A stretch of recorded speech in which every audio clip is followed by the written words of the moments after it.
SpaceX copies. 4.010 suit donning and audio config complete for all 4 crew members.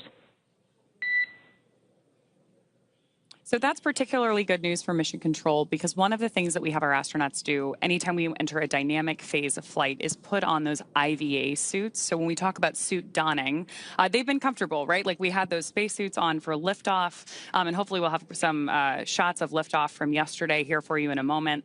But we put those spacesuits on for liftoff, and then once we're safely in orbit, the astronauts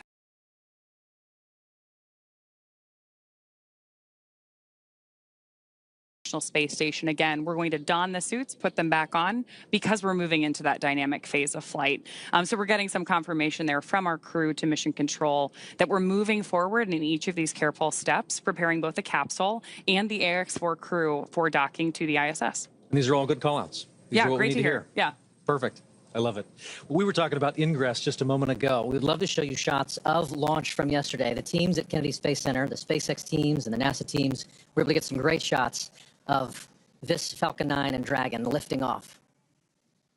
This was also the second liftoff and landing for our booster yesterday, so pretty exciting to see that flight-proven launch vehicle once again flying from 39A. And there you have it, Grace taking to the air for the very first time.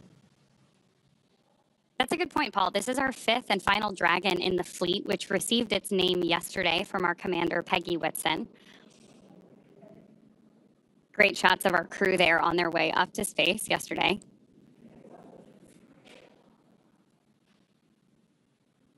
Flying with them was their zero-G indicator named Joy, and Joy has become a defining characteristic of this crew. As you saw there, the smiles and the joy on the faces of the crew members as they experienced launch, felt that acceleration, and then ultimately the lack of acceleration, the silence of microgravity at the end of all of that ascent. We then got to see them hours later on an on-orbit event as they were experiencing microgravity for the first time just a few hours ago. Dragon SpaceX and here's a lovely on Dragon moment. to ground. ISS has completed their swap to the Bravo unit for C2V2. We're ready to try again for the big loop comm checks. If you could change your seat to destination back to ISS, and we'll give it another shot. Inward.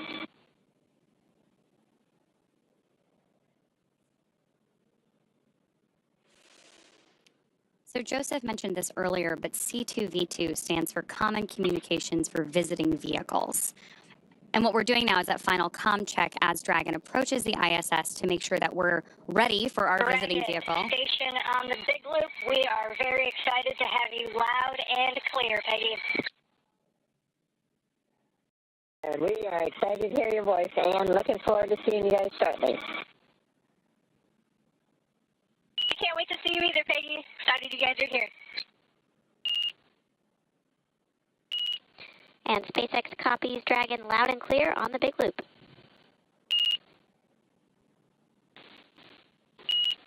And Houston copies SpaceX, ISS, and Dragon on the big loop. And we have you loud and clear also, Houston. So that was an awesome illustration of the big loop. You just heard astronauts on board the ISS talking to astronauts on board Dragon, confirmed by Mission Control here in Hawthorne, and then confirmed again by Mission Control in Houston. That is why they call it the big loop. We're literally going around the world. It's great. We are.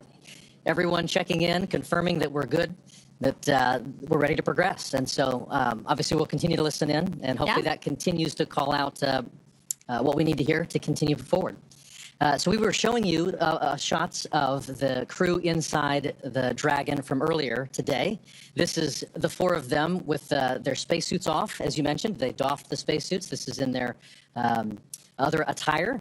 And this was each of them taking a moment to speak to their country in their own language, as well as just acknowledge what it was like to see Earth Dragon for the first time out those windows. On the big loop, you are go to begin your suit leak check procedure 4.011. 4.011 is in work.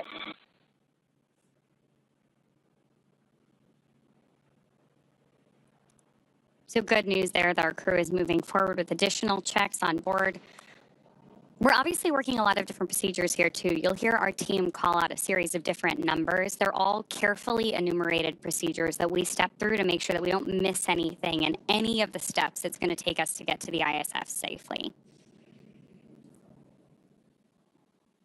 Speaking of which, just in case you're just joining us, it would be good to go over many of the steps that took us to get to this point. Yesterday was launch day. Axiom-4 marks SpaceX's 18th human spaceflight launch overall. Including Axiom-4, Falcon 9 has supported 48 missions to the ISS with our Dragon spacecraft, starting with our first cargo resupply mission in 2012. And since 2022, SpaceX has supported the next generation. SpaceX Dragon, we're at step 3.2, waiting to go on suit leak check on the big loop.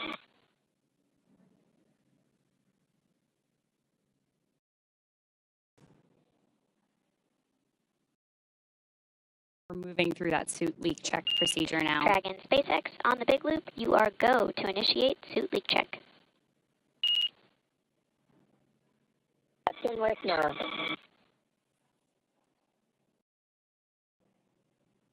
Acknowledgement there from our commander.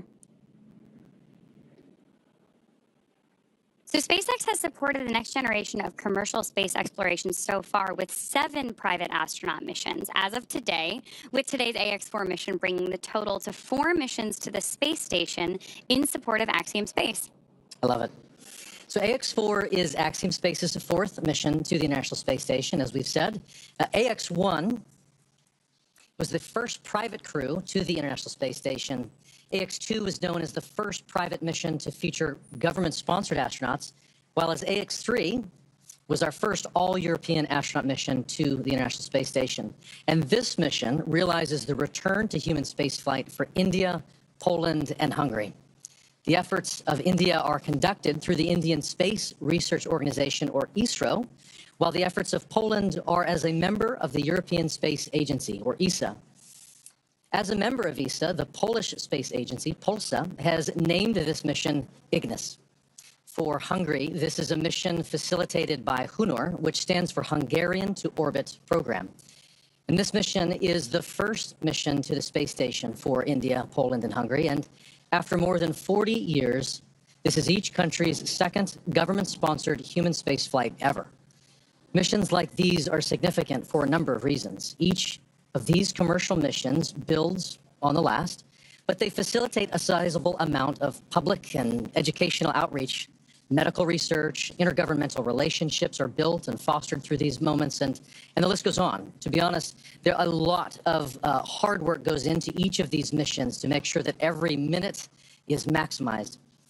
Ultimately, each one serves as a critical stepping stone on the path to providing global, sustained access to low Earth orbit. Oh, absolutely. And at SpaceX, we want to help create a future where not just hundreds of people, but thousands and ultimately millions of people can travel off Earth to live and work in space and on other planets. It all starts with missions like these. It's hard to believe that it's been 5 years since Dragon radically changed how humanity gets to space, but I am very excited to see what this mission and all the ones to follow have in store. But with that, I do want to check back in with NASA at JSC. So Joseph, let's hand it back to you. Thank you, Ronnie and Paul, and absolutely, yes, it's an incredible day to welcome the Axiom Mission 42 to the International Space Station, and I know we've already covered so many key milestones, including what it took to get to this point right now, and arrival day is always a busy one aboard the loop, we see 4 good suit leak checks. Right there, another great milestone.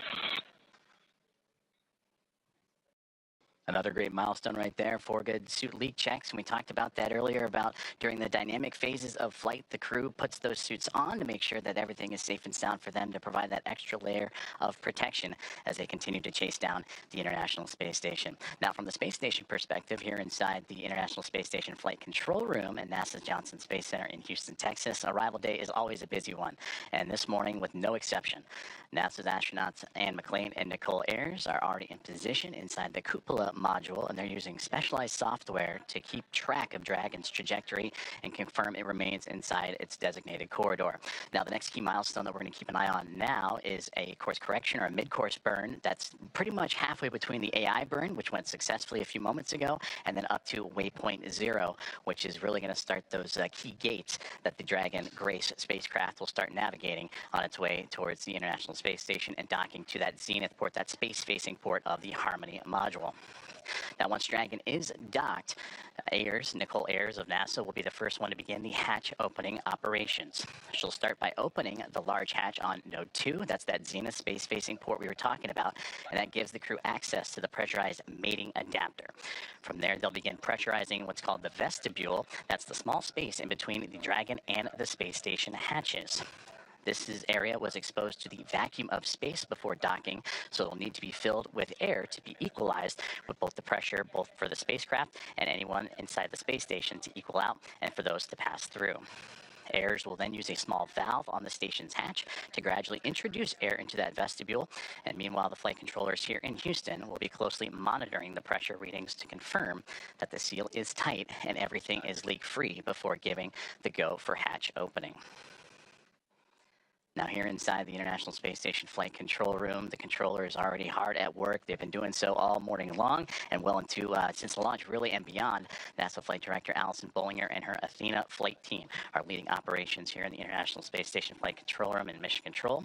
And then seated to my right, to their right is the Capcom, who you'll hear communicating to the teams on the International Space Station, a part of that big loop. You heard the comms checks multiple times between SpaceX, Dragon Grace, International Space Station, and the teams in Houston, so we're all on one single line of communication. Now, taking a look at who's aboard the International Space Station, we heard them mentioned a little bit earlier on, and currently aboard is the Expedition 73 crew members, and they are led by Commander Takuya Onishi, who is on that far right-hand side, and several members of this expedition crew have celebrated some key milestones for him. For Takuya, he celebrated 200 days in space about 2 weeks ago. Up next is NASA's Anne McClain. She is sitting right in front of Takuya on that right-hand side. She recently celebrated 300 days in orbit this past week. For Nicole Ayers, just on the other side of that Expedition 73 crew patch, she recently celebrated 100 days in space on Monday, and she and McClain are going to be the ones that are going to be monitoring the Axiom-4 team and Dragon Grace to the International Space Station. Then NASA's Johnny Kim, flight engineer, he is on the back left-hand side of that image. Kirill Peskov of Roscosmos, a flight engineer, celebrated 100 days in space on Monday, and Sergei Ryzhikov, flight engineer, right there in the center. And then you have Alex Zubritsky, a flight engineer of Roscosmos as well. So flight controllers here in Houston have also begun the process of feathering the station's solar arrays and looking to get that multi-step procedure designed to protect the arrays from thruster plume exposure during Dragon's final approach. Now, taking a look at the updated timelines and what we're looking forward to, we're about 7 minutes away from that AI mid-course burn, and from there about 27 minutes from that waypoint 0 mark. And then from that point on, the space station and Dragon will continue to close the gap between each other, and then about 1 kilometer away will be the two vehicles, and that'll be in about 13 minutes from now. So again, a lot happening surrounding Dragon Grace and the Axiom-4 crew, as well as those aboard the International Space Station. We mentioned earlier that this will become a team of 11 that'll be joined together, and after docking, which right now is continuing to be adjusted, and working closer to about approximately 5:22 a.m. Central Time. And then we'll have the hatch opening, which we just walked through the procedures of having to equalize the pressure between Dragon and Space Station so those could pass through. And then we'll have the welcome remarks shortly thereafter. So still a lot of key milestones coming up for everyone on board.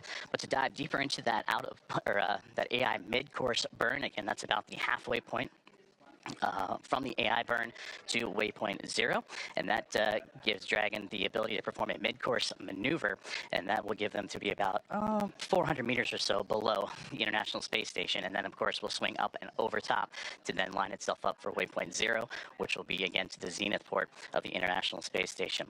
And from there, Dragon will execute a small mid-course maneuver, and that's just to fine-tune its approach and bring it to about that 400-meter mark and get ready for the remainder of its gates and those checkpoints it has to come to for the International Space Station and Dragon to eventually meet up.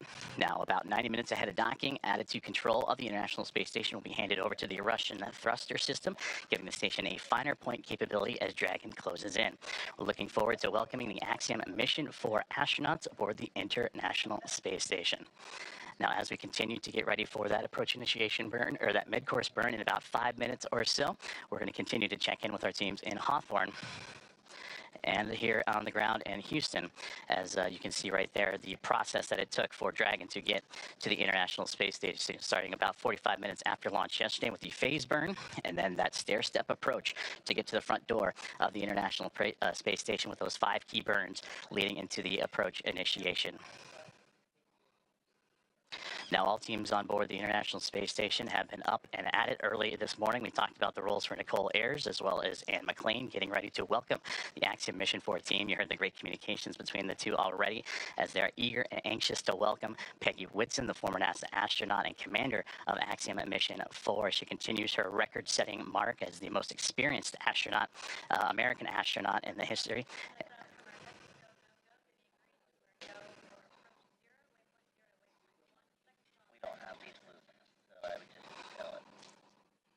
Currently listening into the loops of here, the teams on the ground as they're getting ready to do a go, no-go for waypoint 0 and Dragon's continued approach to the International Space Station.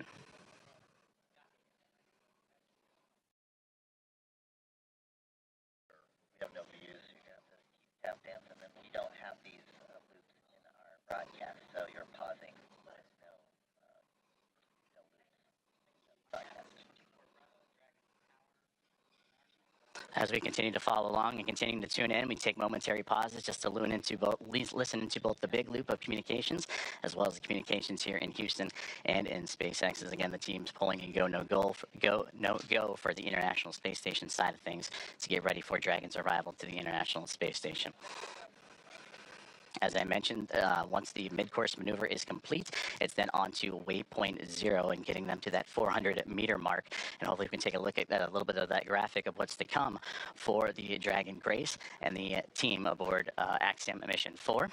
And you see there, waypoint 0, about that 400-meter mark just outside the approach ellipsoid, that 400-kilometer by 2-kilometer by 2-kilometer invisible oval ellipsoid outside of the International Space Station, one of 2 imaginary boundaries that the Dragon will have to pass through, and then of course it'll make its way onto the keep out sphere, and that's that 400-meter mark that we've been talking about, and that's where it's zeroing in on right now. So we've completed the approach initiation burn, which had them about 7 kilometers below the International Space Station, and now about 2 minutes and 45 seconds away from that mid-course burn, and we'll continue to track as Dragon and Grace continue to fine-tune itself and get ready to go and connect itself for the International Space Station.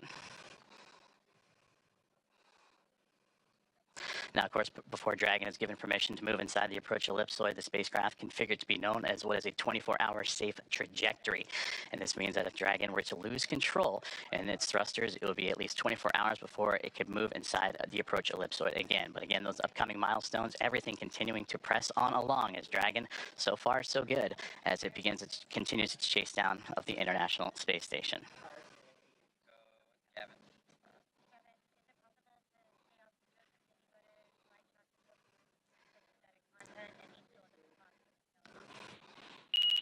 Now this maneuver continues on the big loop.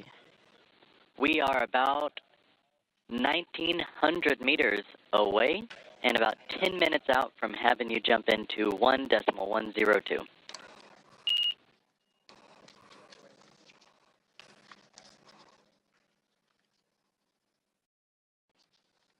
Great call outs there, as you heard the team saying about 1,900 meters away, all that separates the Dragon and Grace spacecraft and the International Space Station. Now, as Paul and Ronnie have mentioned, that this is the 4th private astronaut mission, the first since January of 2024, and that was when Axiom Mission 3 would arrive aboard the orbiting laboratory. Now, from AX1 through AX4, once they are aboard, the teams will have welcomed 14 different... Copies, 10 minutes. Houston Station, copy 10 minutes until step 1 of the procedure. And continuing to track about now 55 seconds away from that AI mid-course burn. And was saying from AX-1 through AX-4, the International Space Station will have welcomed 14 different private astronaut crew members representing 11 different nations and showcasing again how private astronaut missions truly expand access to the space station for more nations, people, and opportunities. And we'll continue to tune into all of the loops here inside of the International Space Station flight control room as we await the AI mid-course burn.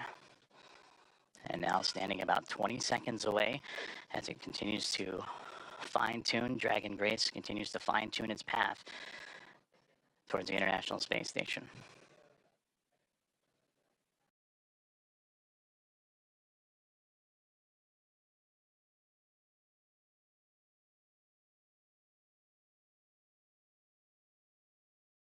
And we just received confirmation that the AI mid-course burn is now in progress.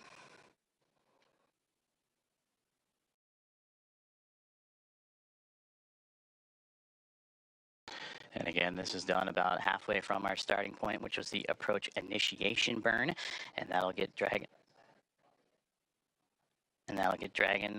on its path towards waypoint 0. It's just a small burn, but again, all about fine-tuning and its approach to ensure that we're targeting a precise point of about 400 meters directly below the International Space Station.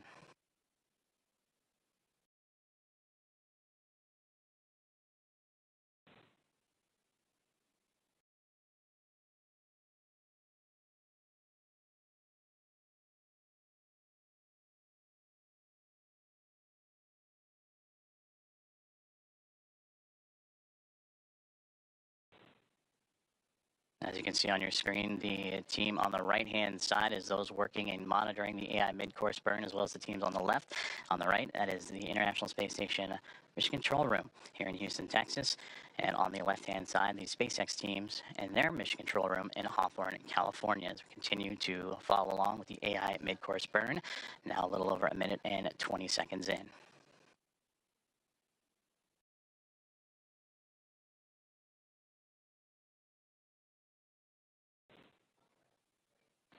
And mid-course burn has just been completed, and everything has been reported as nominal. Dragon SpaceX on the big loop, mid-course maneuver complete. Performance was nominal. The trajectory has converged on waypoint 0. So great news there. Dragon copies on the big loop. And confirmation from Dragon Grace, and you heard Commander Peggy Whitson relaying down to the ground. And now the next milestone that we're zeroing in on is waypoint 0, which will be about 18.5 minutes from now. Is that slow but methodical approach for Dragon Grace and the Axiom-4 team continues to make its way towards the International Space Station. And with that, we'll check back in with Ronnie and Paul back in Hawthorne. Awesome. Thanks so much, Joseph. I'm loving all of these check-ins that we're getting about Dragon's progress on its way to station, how the crew is doing, hearing these call-outs from the nets. But I'm getting really spoiled today because you had great stories about the crew while we were here in kind of like our pre-show warm-up. And I would love to hear a little bit more about how you followed along the AX-4 crew in like the 10 months leading up to this. Absolutely. And really like followed their preparations and everything that brought the crew to today. Certainly. And so there's obviously a large team that facilitates all of the operational training flow and helping prepare them for this moment. We have a unique opportunity to document that and follow that story with them quite literally around the world over the course of all of that training. And I think it's just interesting as you get to know each of the crew members, just to understand, like, in the midst of all of this operation, in the midst of all of the timing and the coordination, there's still 4 humans inside Dragon, each with their own personalities, each with their own ambitions and characteristics, and they add to what becomes the mission. In the crew, right? Exactly. Like they become one crew, which is AX-4. Yeah. Absolutely. So Peggy, I would argue, is a consummate leader. I mean, if you know anything about her, you likely know she has record after record of human spaceflight, and here we are actually seeing some views of the ISS, of the International Space Station, from Dragon. And yet, as I was saying, with Peggy, if you know her, she obviously has all of these records for human spaceflight, and it's certainly not a surprise at all that she is an inductee into the 2025 Astronaut Hall of Fame. And yet, if you get a chance to get to know her, you quickly realize she's not just about those individual accolades. She is about the team and team efforts. She wants to build teams and take them to space. And so certainly we've had the honor of following her around the world, preparing for 2 Axiom space missions, both AX-2 and now AX-4. And it is remarkable how she commands every room she walks in without taking over. She just exudes this steady confidence that people respond to. Speaking of how she is commanding the capsule, we just had a great shot of her inside of the Dragon spacecraft, looking up at those touchscreen displays. And so we're going to keep bringing you views like the one we have on your screen right now of the International Space Station whenever we have ground station coverage. When we have good views, we'll obviously share them with you. This one is particularly cool because we're watching the International Space Station come into focus through a camera that is under Dragon's nose cone. So right after we got through launch and orbital insertion yesterday, we deployed the nose cone and exposed those docking hooks that we're going to use for the hard capture. Station Houston on the Big Loop. Dragon range is approximately 1,000 meters. Monitor long-range approach for steps 1 to 4 in 1.102. Dragon approach and retreat monitoring. ISS crew is now primed for vehicle approach monitoring.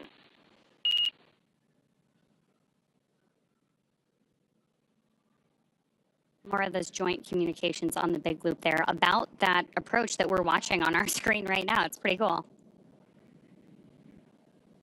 Absolutely, and it looks as though Dragon is currently underneath the International Space Station. We're looking almost up at it from underneath. Yeah, and we had those great graphics earlier that showed how we're balancing this really careful geometry and approaching each step with these methodical burns.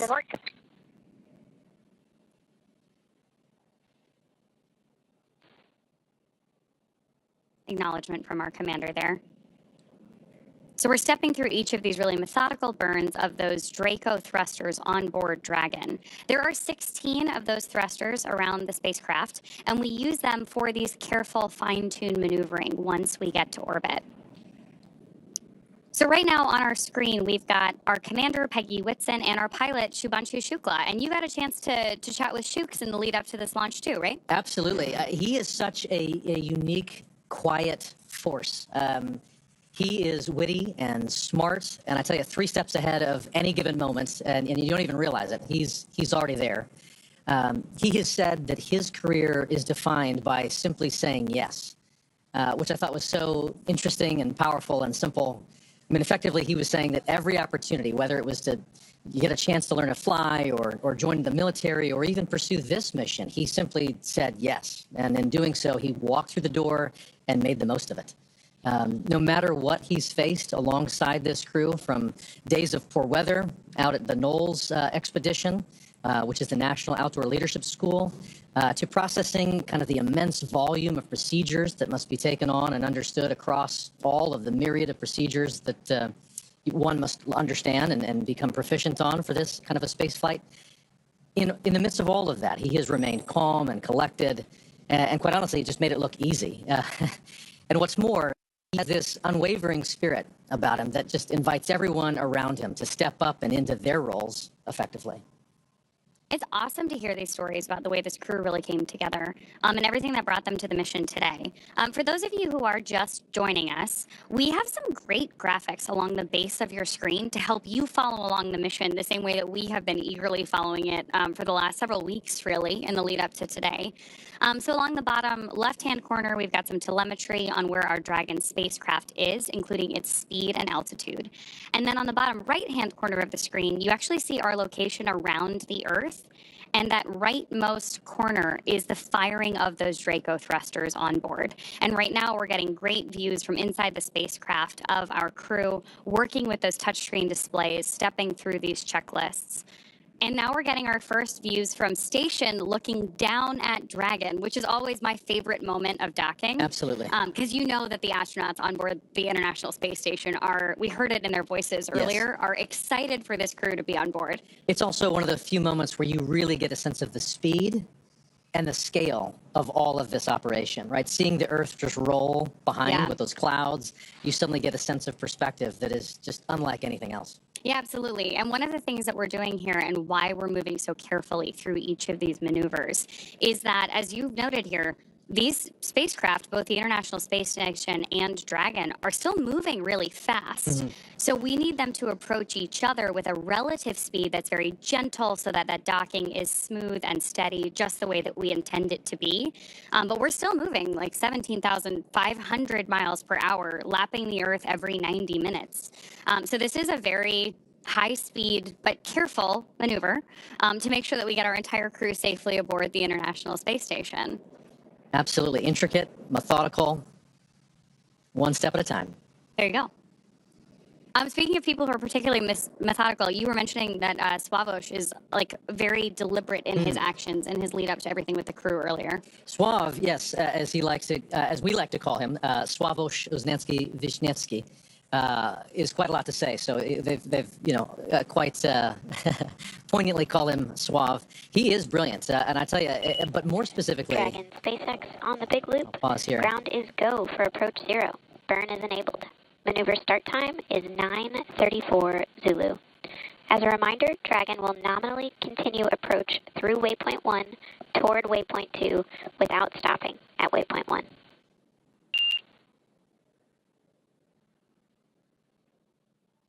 And there we have another. Dragon copies all, and we're go for the approach as well. Another call out between Core and our commander, acknowledged by Commander Peggy Whitson. And that was a cool call out too, because we told the crew that we're going to move right through waypoint 1. Each of those waypoints are an opportunity for us to pause and make sure that everything's going well. So that means that everything's really going on track, right? We're ready to move into this next process of approaching the station.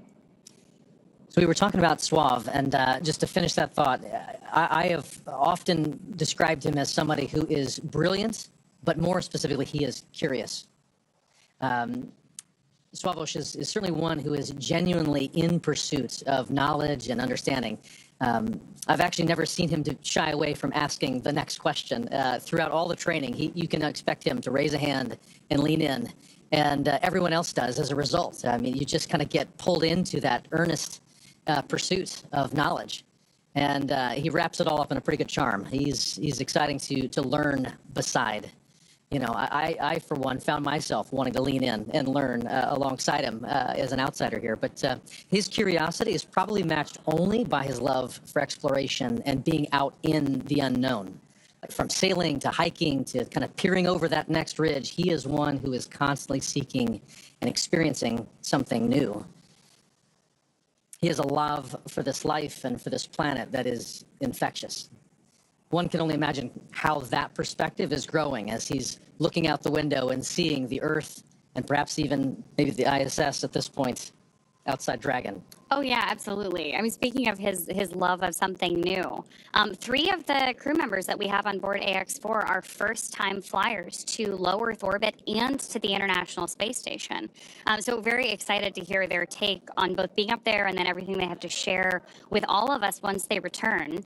So with that, can we round out some stories here for our 4th crew member? Absolutely. So Tibor, he is an incredible thinker.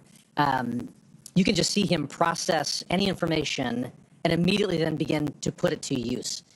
He is someone who just grabs and goes.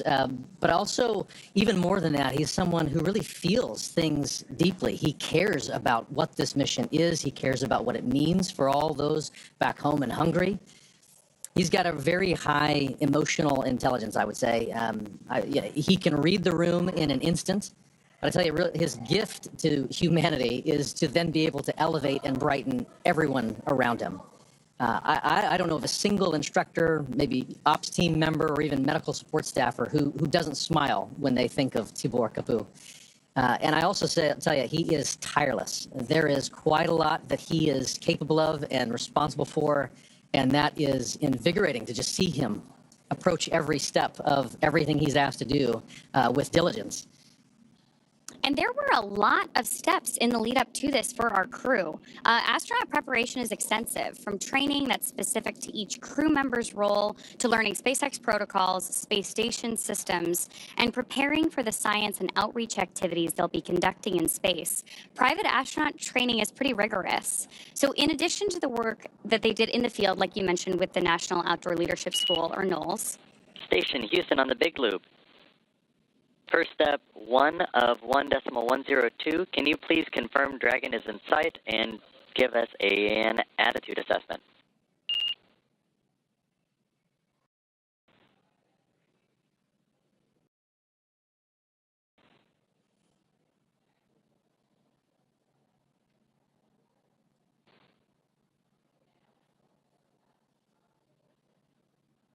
So we are standing by for that update there on the attitude of the spacecraft. Attitude, when we're talking about space travel, means the position of the spacecraft. So with that, I do want to bring it back to the training because this crew on board AX-4 spent 35 days training inside Dragon. To prepare them for flight, our teams at SpaceX spent the last several months teaching the crew about orbital mechanics and how to live inside the Dragon spacecraft. Well, this was more of a review for Peggy Whitson. For the rest of the crew, as we mentioned, this is their first time flying to space. Our training program includes nearly 100 different lessons covering all aspects of the flight. The crew spent time inside our Dragon training spacecraft to run simulations of ascent, space station rendezvous, which we are doing right now, and reentry. And they also spent time at the launch pad in our suit-up room and working through emergency procedures that would be necessary in the unlikely event of a pad abort. And in addition to the critical training from SpaceX associated with... on the big loop, come check. Houston reads you loud and clear.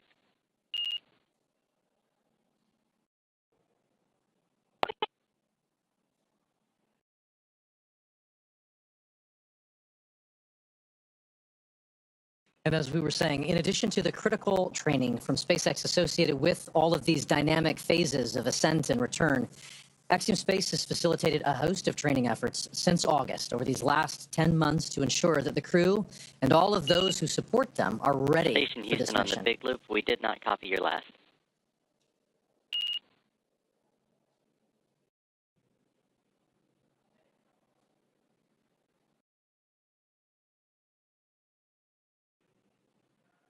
Houston station on the big loop. We have Dragon in sight, and attitude looks nominal. Houston copies. That's a good report. That is a great report. It's always nice to hear those confirmations, especially across the big loop, because we are coordinating so many teams for missions like this. Absolutely.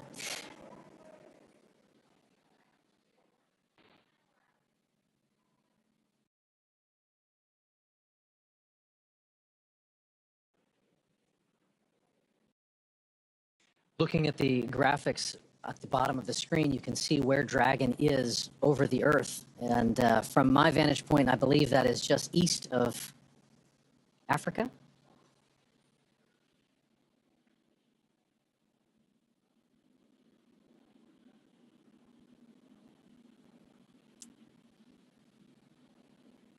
I think one of the things that's the most striking to me is that as we watch all these different visuals come into play, which again, we are bringing you whenever we have them. So when we've got good views, we're sharing them with you.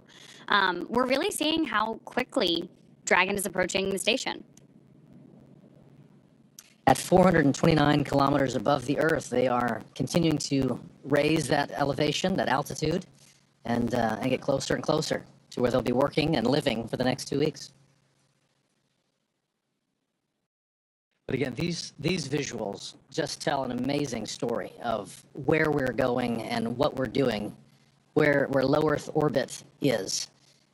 It is hard to really comprehend and wrap your mind around the idea of living off planet, and yet visuals like this start to help you make that real. Oh, absolutely. And hearing commentary like we did earlier from that on-orbit check-in, it was great to hear how quickly even the crew was saying they were learning how to do things in microgravity, especially because we have so many first-time flyers on this mission. Hopefully, first time but not the last. We have a repeat with our commander, Peggy Whitson, as well. Absolutely. A little bit of joy goes a long way, and overcoming some of those probably initial sensations and adjusting to microgravity. Shubhanshu had mentioned that it was taking a minute to kind of collect himself and find his space legs, but clearly they are all in good spirits and getting ready to get very active on board the International Space Station. Which I'm sure will also be like an acclimation process, right? Absolutely. They've gotten used to Dragon. They've been in flight now for more than a day. All told, from launch to rendezvous at the station, we're looking at about a 28-hour flight. The time is somewhat dependent on the relative position of the International Space Station to our launch site at the time that we launch.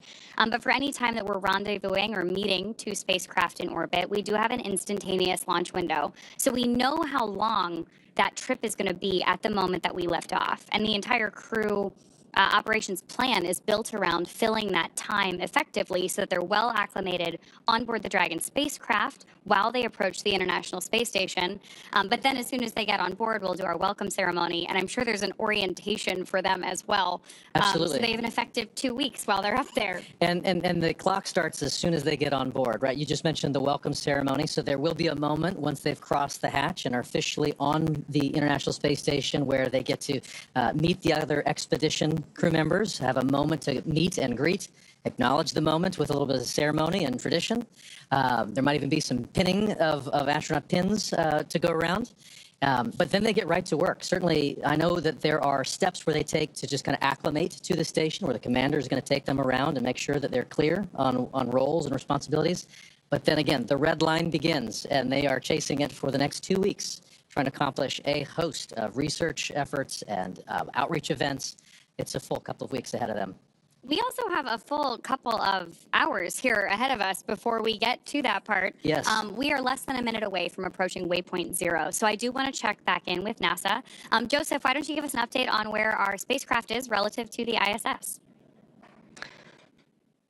Thank you very much, Ronnie and Paul, as we here at the teams at the International Space Station Flight Control Room tracking the arrival to waypoint 0 for Dragon Grace, the Axiom-4 team, which they have just now hit that mark, which means approximately 400 meters directly below the station. And we can see those wonderful views now, and you can really see that high resolution of Dragon Grace continuing its methodical approach to the International Space Station.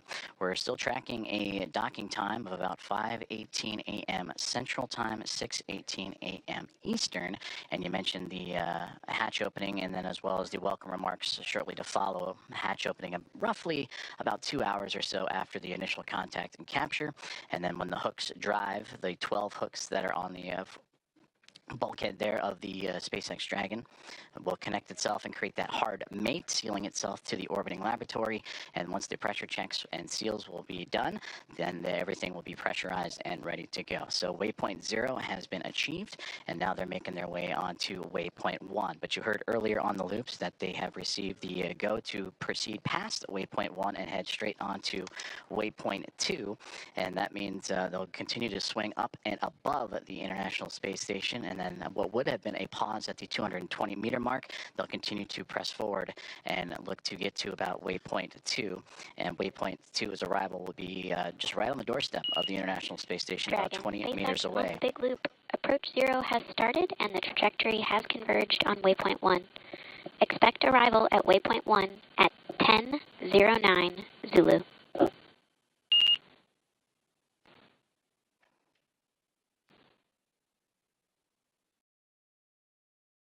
Expecting arrival at waypoint 1 at 10:09 Zulu.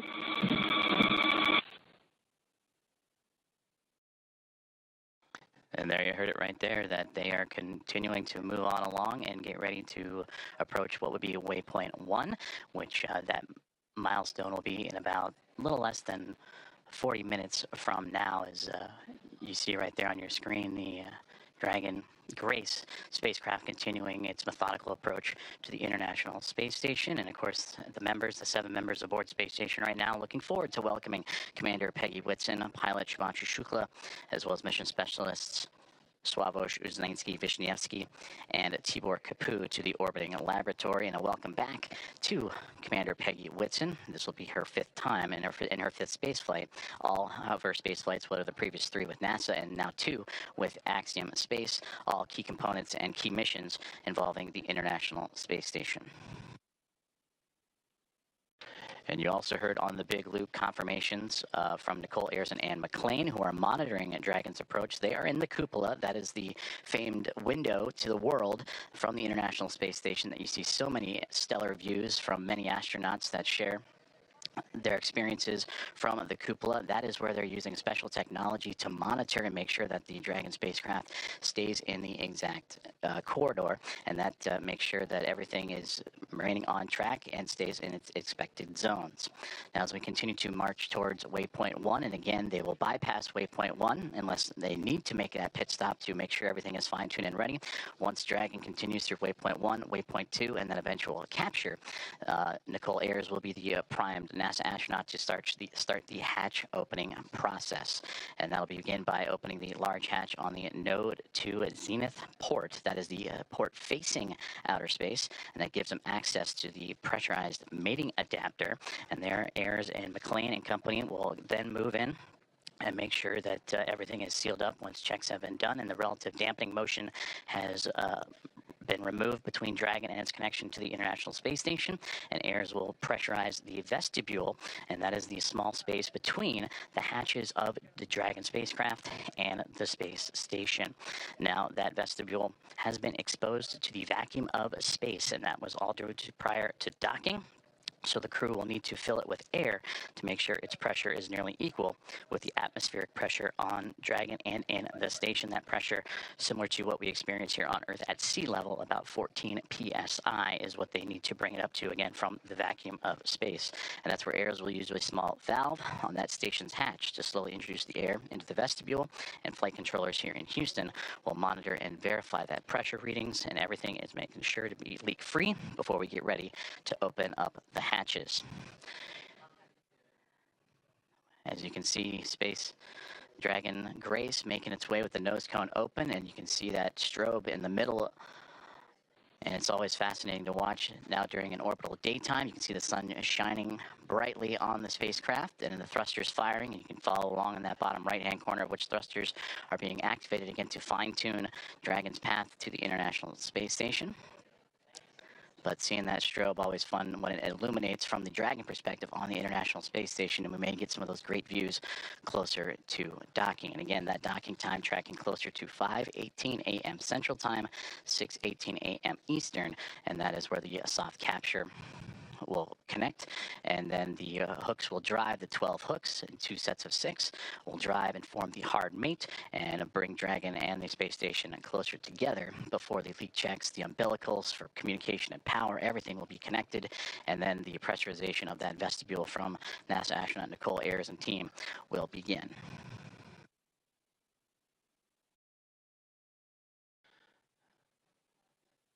About 36 minutes from now, Dragon spacecraft will reach its waypoint 1 mark. And again, that's where the spacecraft will swing up and above the International Space Station, as it'll be docking to the space-facing or zenith port of the Harmony module.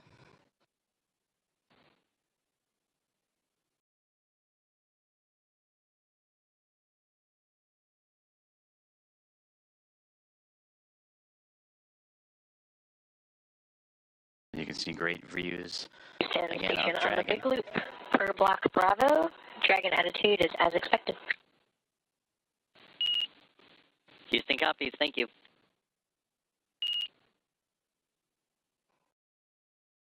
And great communications there. Is everything going to plan for Dragon Grace? And you can see those thruster firings, those plumes of gases that are helping the spacecraft navigate its way from waypoint 0 to waypoint 1, and as mentioned, it's going to go up and over top of the International Space Station and then align itself to that zenith port, and then it'll make its way onto waypoint 2.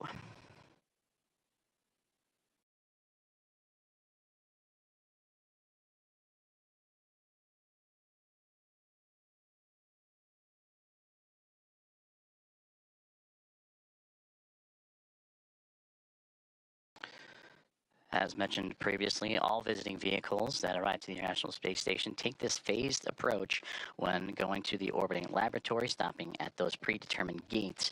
And that's for teams here on the ground, both in SpaceX and in Houston, to run quick checks on vehicle performance before approaching the laboratory.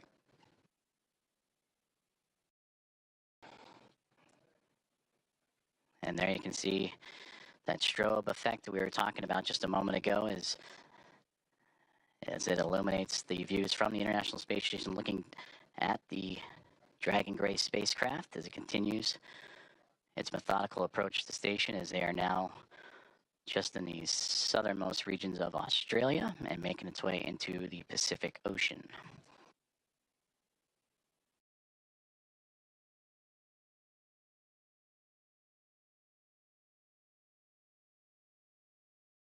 Dragon and station just began an orbital nighttime period, so we'll continue to lean on that strobe effect on the spacecraft to follow along.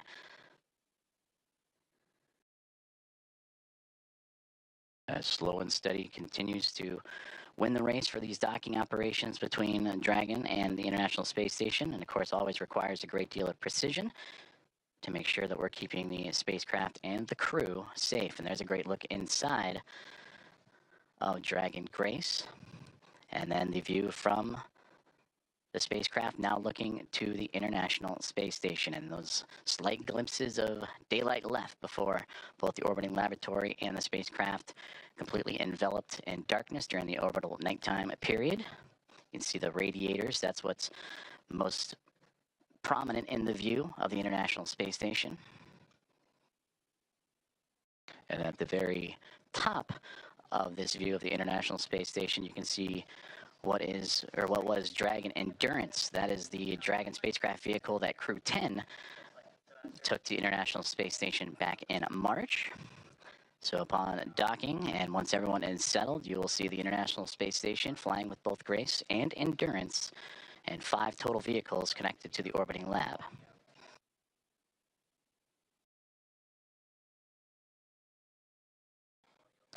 View inside of the Dragon spacecraft, and you see from just over the shoulder of Peggy Whitson and Shubhanshu Shukla, the commander and pilot, as they are continuing to monitor the progress of the spacecraft. And there, the final faint views of the International Space Station before the orbital nighttime period. And as mentioned, these two chasing each other just off the southeast coast of Australia as we speak.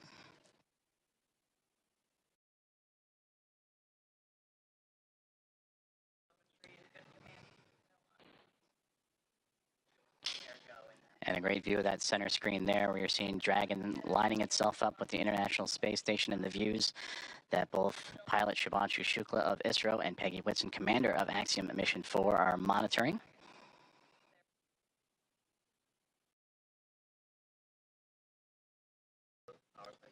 Now approaching about 31 minutes until we reach waypoint 1.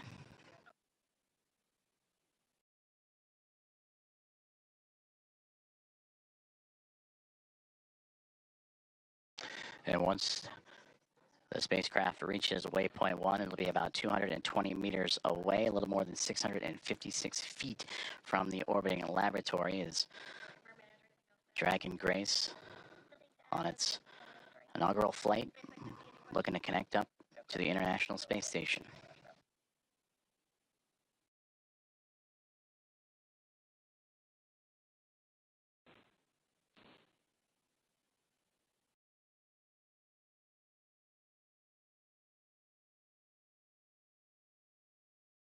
Before we reach waypoint 1, which will be in about 30 minutes from now, the teams here on the ground, about 10 minutes outside of that milestone, will conduct a go, no-go poll, which we've been talking about throughout today's broadcast, just that step-by-step process, that slow and steady methodical maneuvering of the spacecraft to connect to the orbiting laboratory.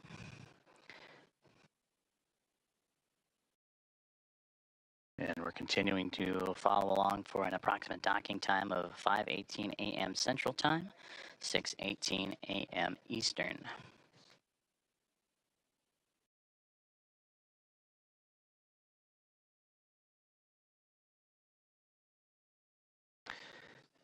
And the only light you're seeing from that shot was bouncing off of the International Space Station and what it provided, but now inside Dragon Grace and its Axiom-4 crew of Peggy Whitson, commander, Shubhanshu Shukla, pilot. That's who you see in the field of view there, just that over-the-shoulder shot as they monitor Dragon's maneuvering towards the space station, but also joined alongside by mission specialist Sławosz Uznański-Wiśniewski and Tibor Kapu, respectively, of ESA and HUNOR.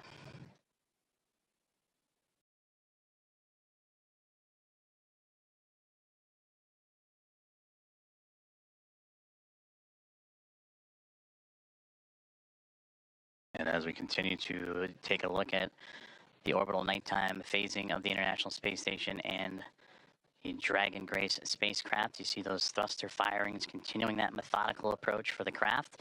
But you can also see in that left-hand side the speed of which they are traveling, the Dragon spacecraft at that, as it makes, again, it's starting to steady out, and that slow push towards the orbiting laboratory, 428 kilometers above Earth.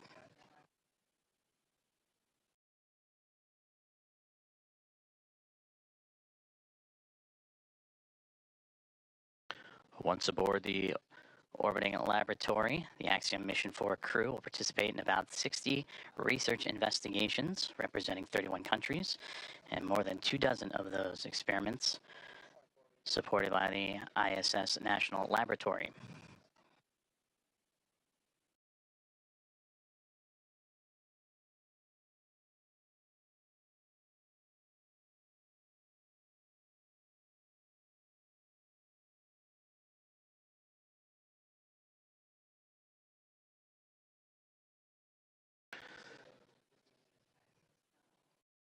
There's a live look at the teams here on the ground. On the left-hand side, that is Mission Control in SpaceX, Hawthorne, California, following along with Dragon's progress, I should say.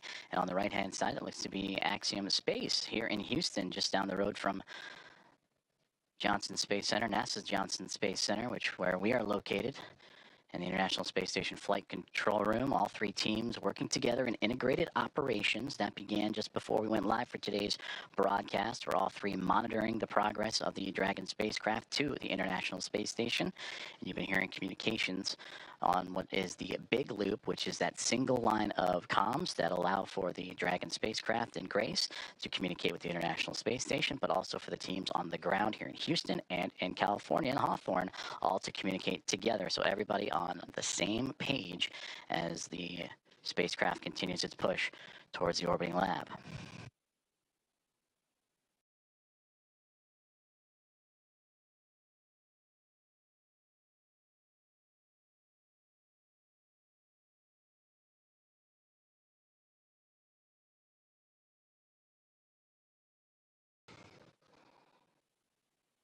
We are about 26 minutes away, a little bit north of that, until we reach waypoint 1 for Dragon Grace. As you can see, some of that telemetry and data populating the screens inside of the spacecraft that the team on board are carefully monitoring.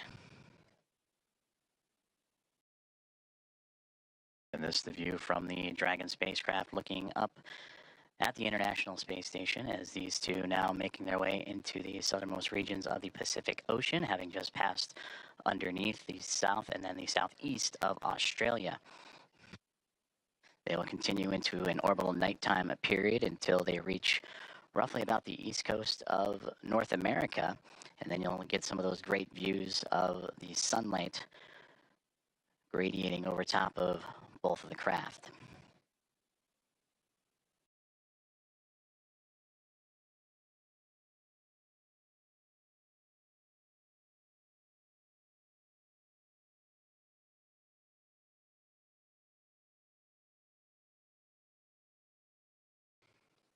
So far, everything performing nominally for the SpaceX Dragon Grace spacecraft as it continues its push towards the International Space Station, and what's been quite the journey for them. You heard earlier that this, since launch, all the way up to the anticipated docking time will be about a 28-hour process, 29 hours or so. So a lot has happened in a short amount of time as the teams in Hawthorne, California on the left and the teams on the right-hand side in Axiom Space working together with those here in Houston.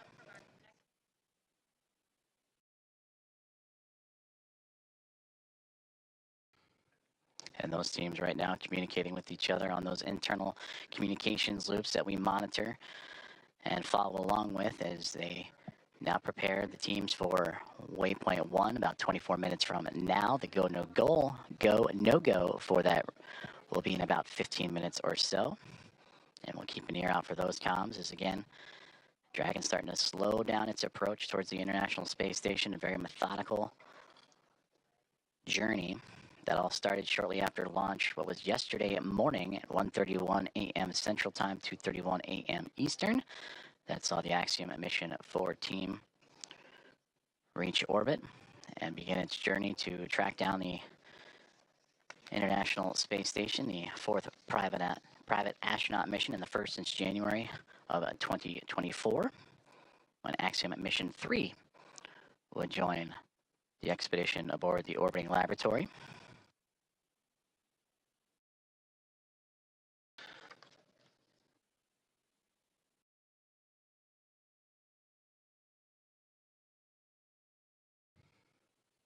On board the International Space Station, the crews, they were up and got right into preparing for Dragon's arrival. NASA's Anne McClain and Nicole Ayers, who you've heard at times on the big communications loop talking to all parties.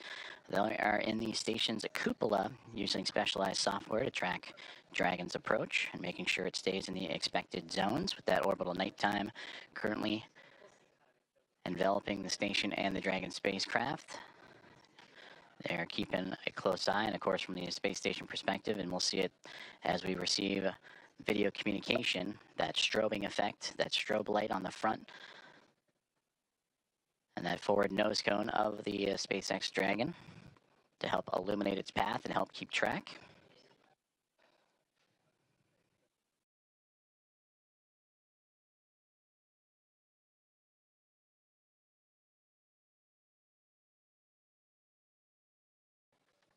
Earlier, we also received that as the Dragon spacecraft makes its way towards waypoint 1 about 22 minutes from now, that the teams on the ground were looking to bypass this milestone, but will again do a go, no-go poll, make sure everything looks exactly as it should before allowing that bypass of the spacecraft, and then its maneuver up and over top of the International Space Station, and then proceeding onto waypoint 2.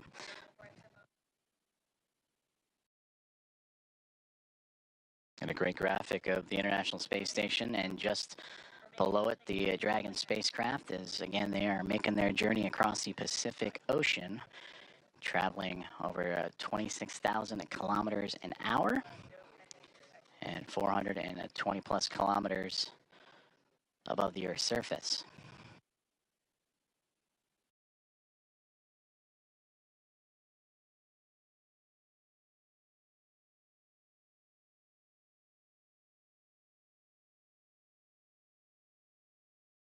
We've been talking about that methodical approach for the Dragon spacecraft that started immediately, or 45 minutes or so immediately after launch yesterday morning, in which they would execute a series of burns from the phase burn to the boost burn, co-elliptic, or close burn, transfer, and co-elliptic burn. Those 5 burns allow for the stair-stepping of Dragon to climb up in altitude, but also to close the gap, the distance between the International Space Station and the spacecraft itself. And that is what's led us up to this morning. The approach initiation burn started just shortly after the start of this broadcast, in which Dragon, in integrated operations with SpaceX and NASA working together with Axiom Space, all monitoring closely as Dragon Grace continues its way towards the orbiting lab, and looking to turn a crew, the Expedition 73 crew of 7, into a total of 11, a full house above the orbiting lab.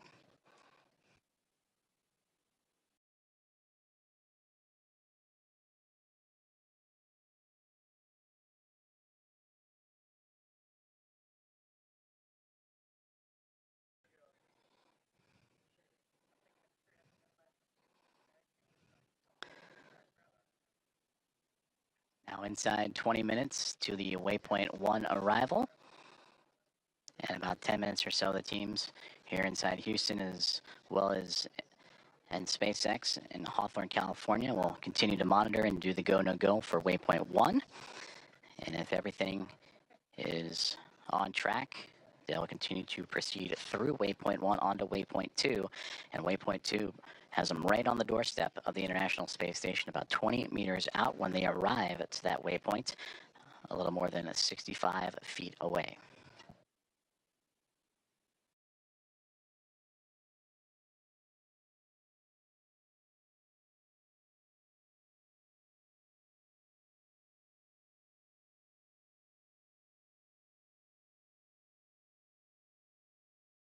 If you are just joining us, we are continuing to follow along the progress of Axiom Mission 4 and the 4 astronauts aboard, Commander Peggy Whitson, pilot Shubhanshu Shukla, and mission specialists Sławosz Uznański-Wiśniewski and Tibor Kapu, the 4th private astronaut mission and the first since January 2024 to make its way towards the International Space Station, in which they will spend approximately 2 weeks doing research investigations and outreach activities, expanding commercial space.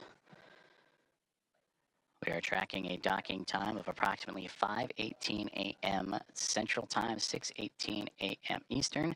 The next key milestone that we are keeping an eye on is the arrival of the spacecraft to waypoint 1.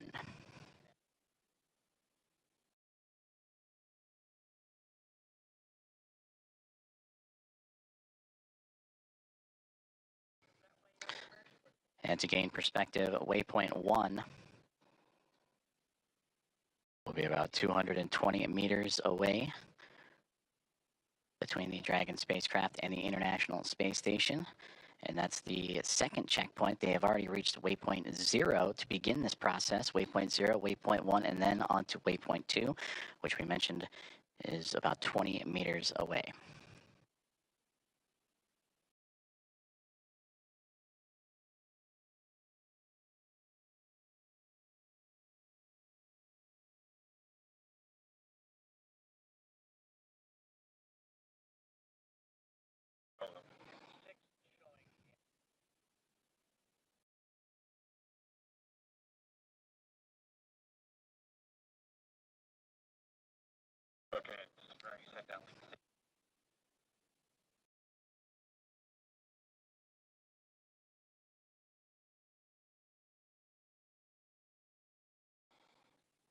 Great views there from the International Space Station, looking at the Dragon Grace spacecraft, that strobe light illuminating its path, as well as the port and starboard side lights. The red and green that you see on your screen is both the International Space Station and Dragon Grace in an orbital nighttime period. They're actually crossing over the Pacific Ocean, about to cross over the equator, and then eventually make its way over the west coast of North America.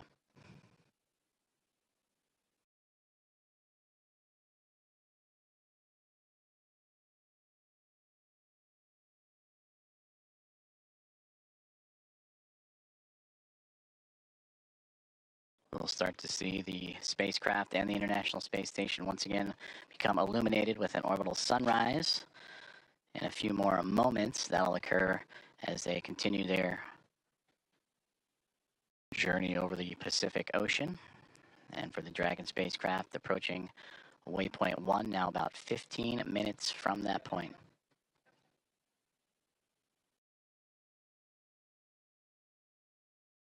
We'll continue to bring those great views as you see that slow and steady progress of the Dragon vehicle as it continues to track down the orbiting laboratory. And on your screen you see the speed and altitude, where it is over the Earth in current relation, but on that far right hand side, that's the thruster firings. And you just see those illuminate every so often as Dragon continues to fine-tune its path towards the International Space Station.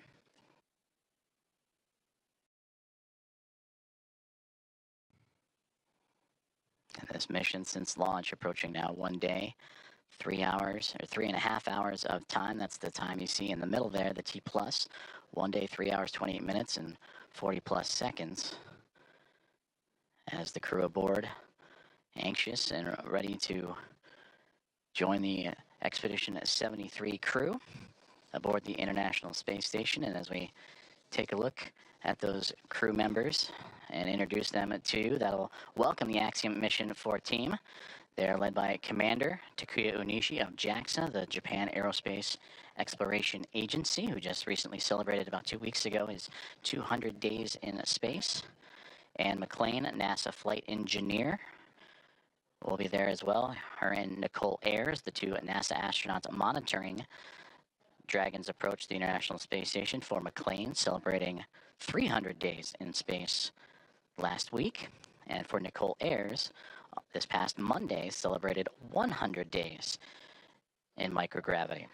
They're also joined by NASA astronaut Johnny Kim, flight engineer, and Roscosmos cosmonaut Kirill Peskov. For Peskov, he would also celebrate 100 days this past Monday as a part of the Crew 10 team. And then Roscosmos cosmonauts Sergei Ryzhikov and Alexei Zubritsky also joining the cadre of 7 astronauts and cosmonauts aboard the International Space Station.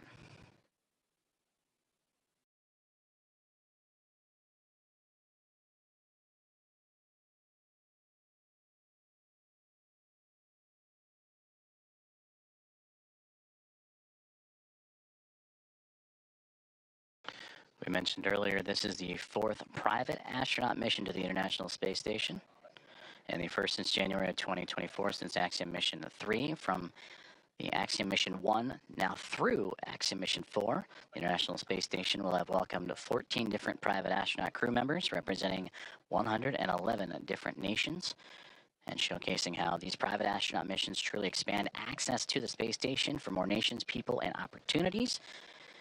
And we talked about this crew, and approximately their 2 weeks on board the orbiting laboratory, will participate in around 60 research investigations representing 31 countries, with more than 24 of those experiments sponsored by the ISS National Lab.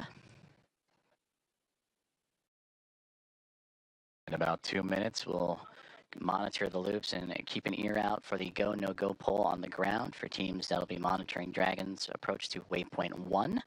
And that waypoint will be reached in a little less than a dozen minutes, 12 minutes from now.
This is Mission Control Houston, as we are continuing to monitor the Dragon Grace spacecraft and Axiom Mission 4, the private astronaut mission, as it continues its approach to the International Space Station.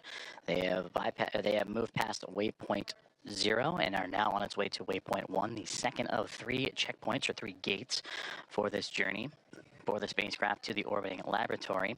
We just received an update that the new anticipated docking time, approximately 5:30 a.m. Central Time, 6:30 a.m. Eastern, as the Dragon spacecraft and the International Space Station teams here on the ground, both in Hawthorne, California for SpaceX, and inside of NASA's Mission Control Houston in the International Space Station Flight Control Room, continuing to work together in communication and relay those updated data and projections and trajectory and all the information needed. So again, that docking time has been updated to now approximately 5:30 a.m. Central, 6:30 a.m. Eastern.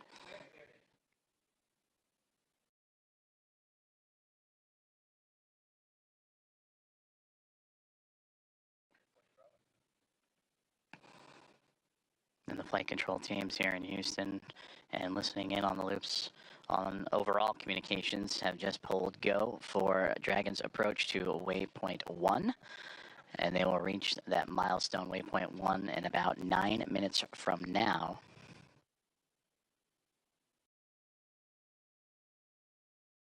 This waypoint will have the spacecraft 220 meters away from the International Space Station, a little more than 656 feet. And once it reaches that docking access, an additional go-no-go pole will be created, in which the teams will then pull for the arrival of the spacecraft to waypoint 2. And given the go there, Dragon Grace will move to within 20 meters and little more than 65 feet from the orbiting laboratory.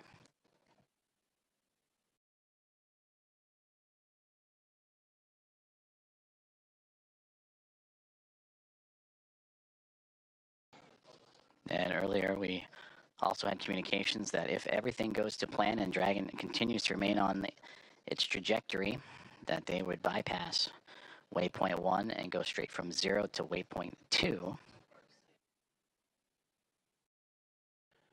But once it arrives to waypoint 1, this will be the point in the spacecraft's journey in which we will be on what we call the docking axis, which will essentially mean that it is directly in front of the docking port that it'll connect itself to. The crew are right now heading to the space-facing port on the International Space Station, node to zenith of the Harmony module. That zenith meaning it is the side of the space station facing space.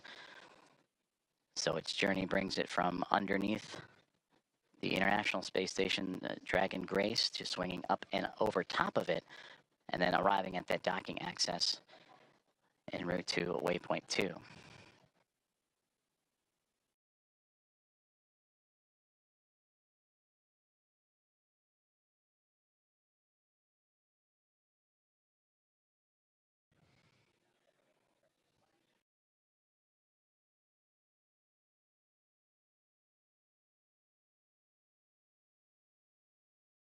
We'll continue to bring views of the International Space Station and Dragon Grace spacecraft as we receive them, as the two continuing their chase to connect up as they're now making their way towards the western coast of North America in an orbital nighttime configuration. And we've seen views of the Dragon spacecraft in that orbital nighttime, with the strobe lights shining bright. Once it gets closer, it'll actually illuminate the International Space Station and allow for greater views of the docking port itself that it'll connect to. And again, that node 2 is zenith port of the Harmony module of the space station. And that anticipated docking time that has now recently been updated to 5:30 a.m. Central, 6:30 a.m. Eastern.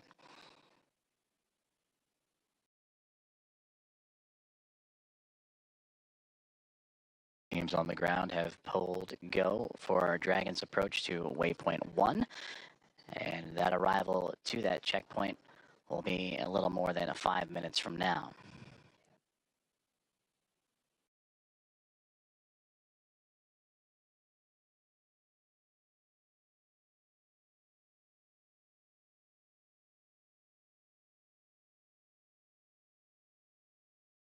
The crew inside Dragon Grace Axiom Mission 4. They are in their launch and entry suits and are ready to continue their journey towards the International Space Station. And there you see it, the view from the orbiting laboratory, looking at Dragon Grace. As you see that strobe light we were just mentioning, as it gets closer, will illuminate the side of the orbiting laboratory, as well as the port and starboard lights, the red and green. Crew in their launch and entry suits, providing that extra layer of protection and pressure, and that happens, are in them during these dynamic phases of flight.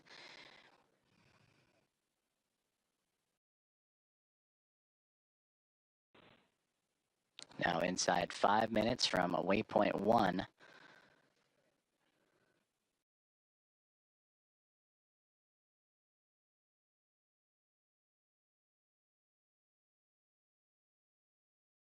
When Dragon docks to the International Space Station, there will be 5 spacecraft connected to the orbital outpost, and we'll bring the crew up to 11 crew members, and the overall total of the International Space Station to 288 visitors since 1998.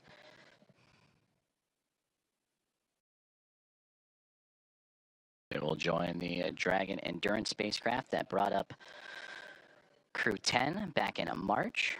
They will also join with the Soyuz MS-27, a spacecraft that brought NASA astronaut Johnny Kim to the International Space Station in early April.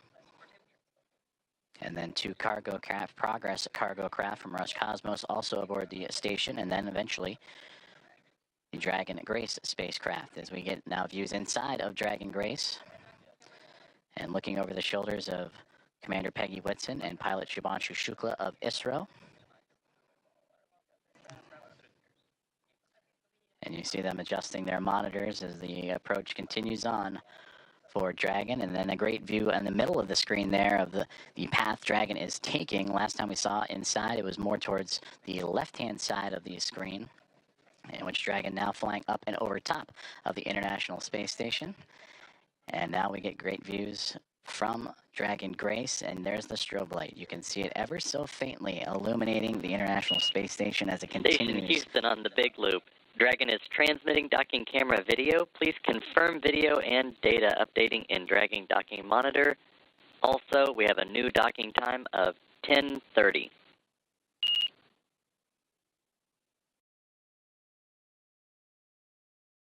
Copies. We're seeing data on the Dragon Docking Monitor, and we copy 10:30 for the new docking time. Houston copies.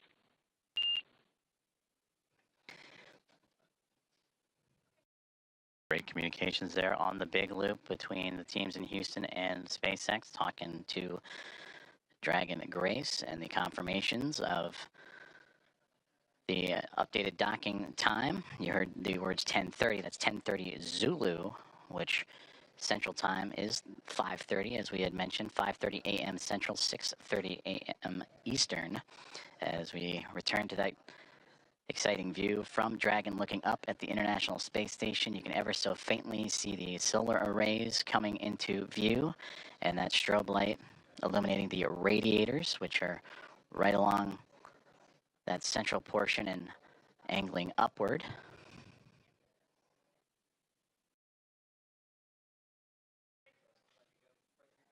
The International Space Station and the Dragon spacecraft now approaching the west coast of North America, right around the Seattle area, that border between the United States and Canada, as we are approaching 1 minute away from waypoint 1, the second checkpoint and second series of waypoints for the spacecraft to reach to. The teams have already pulled go, but we will listen for the call outs for that waypoint 1 arrival. Dragon SpaceX on the Big Loop, approach 1 and soft capture ring extension will begin shortly. Dragon will continue approach to waypoint 2. As a reminder, manual impulsive retreat recovery is not permitted. And Dragon copies all.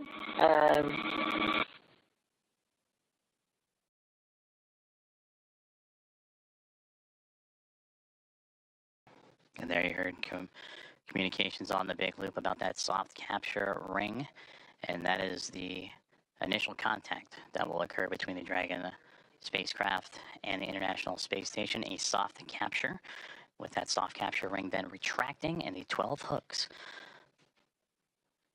that will drive and connect and form a hard mate between the spacecraft and the International Space Station. From there, power communications will then be connected up, and NASA astronaut Nicole Ayers will make her way into the pressurized mating adapter and get ready for hatch opening procedures, which will require bringing the vestibule, the space between the two hatches, between the International Space Station and Dragon Grace, together. And there we see the orbital sunrise making its way over top of the International Space Station as they continue their pursuit of each other, now angling over at North America.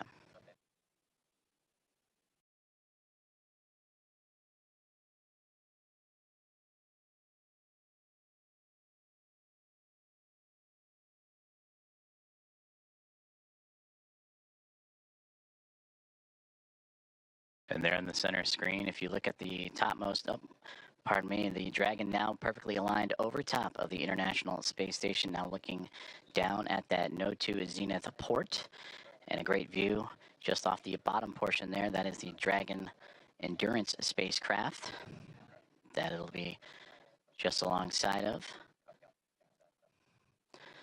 So Dragon has reached waypoint 0, and on initial comms earlier that the teams on the ground, once reaching waypoint 1, pardon me, have been allowed to bypass that waypoint and now move on to waypoint 2, which will be in about 9 minutes from now, and targeting docking in about 14.5 minutes from there.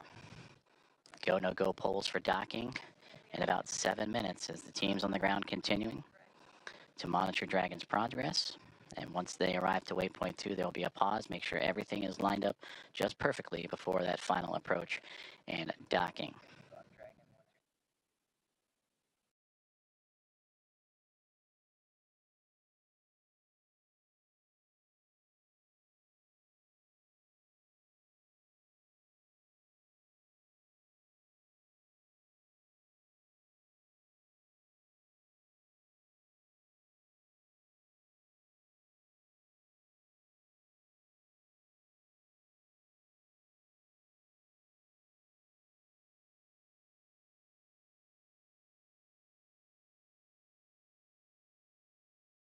This is Mission Control Houston as Dragon Grace and the spacecraft carrying Axiom-4 and their 4 astronauts continuing their approach to the International Space Station. They have just made their way past waypoint 1, which had them at 220 meters away from the space-facing port of the International Space Station's Harmony module. And now on the path to reach waypoint 2, teams on the ground have concurred or agreed that they will take a brief pause at waypoint 2, which is 20 meters away, to make sure everything is aligned precisely. And there you see the view from Dragon and that newly illuminated International Space Station as the 2 craft navigating its way over North America, coming into an orbital sunrise and daytime period.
Station on the Big Loop. Dragon attitude is still as expected, and station is ready for docking. Houston copies. At waypoint 2, Dragon will briefly pause to align for docking, then automatically resume approach. Houston copies.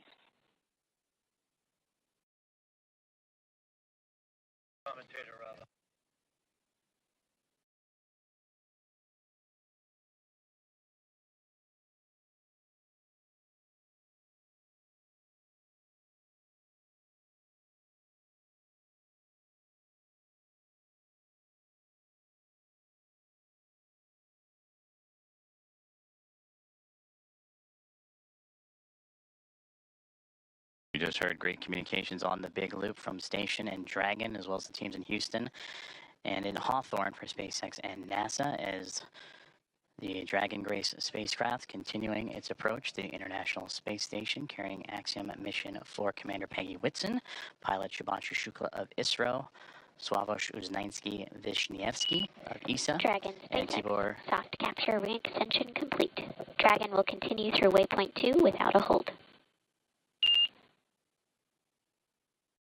Copies. No hold at waypoint 2 and good rating extension. Great communications there. They were anticipating a brief hold to make sure everything aligns, but Dragon Grace continuing on what has been so far so good. A great rendezvous with the International Space Station. They will proceed to continue past waypoint 2. And you also heard in the communications with NASA astronaut Nicole Ayers, the station ready for docking.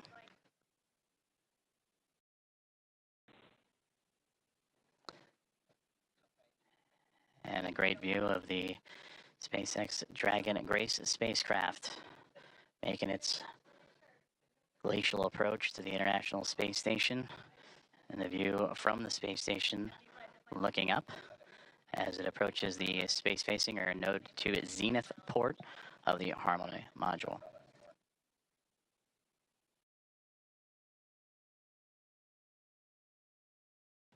We are about 4 minutes away from the waypoint 2 arrival, which again they are expecting to move right past through without a hold. That is at the 20-meter mark, and proceed right on into docking, soft capture, and then soft capture ring retraction and hooks to drive.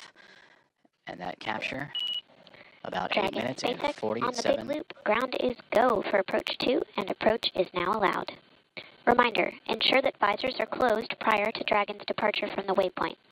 Once Dragon is inside the crew hands-off point, retreat and breakout are not permitted.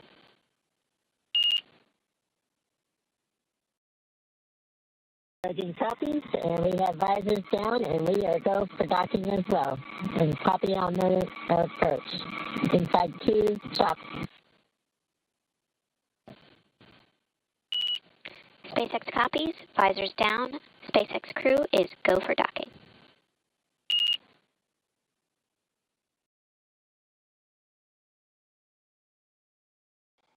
All great communications there as the communications from the ground up to the SpaceX Dragon Grace spacecraft as visors are down on the 4 astronauts inside as they continue their approach to the International Space Station, now nearly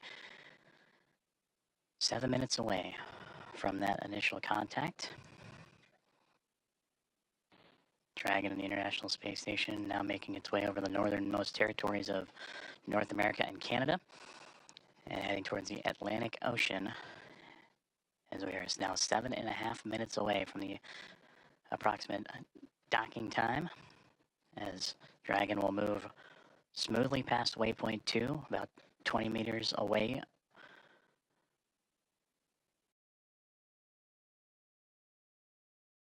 And continuing its fine-tuning and approach, you see little plumes coming off the spacecraft. Again, those are those thruster firings continuing to inch and adjust the spacecraft towards the orbiting laboratory.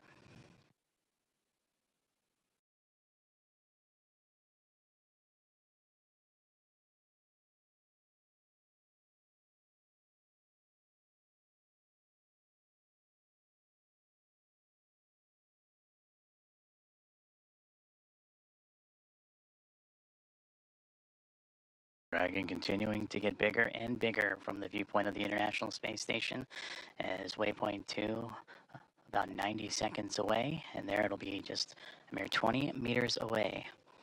And there the spacecraft will focus on aligning its docking system with the docking adapter and then fly in to make the initial contact and give us what we will call that soft capture, or the soft capture ring will retract. And then the hooks will drive to form the hard mate. And that capture, that initial contact, coming in about 6 minutes from now.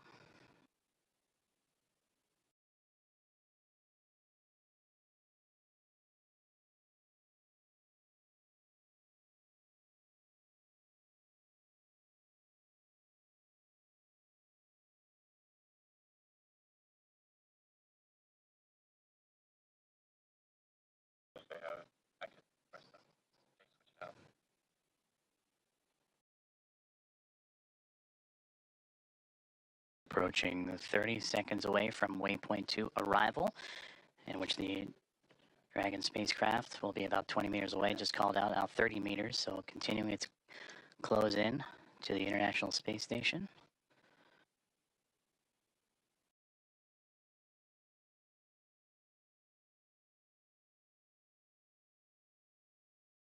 Dragon Grace now 25 meters away.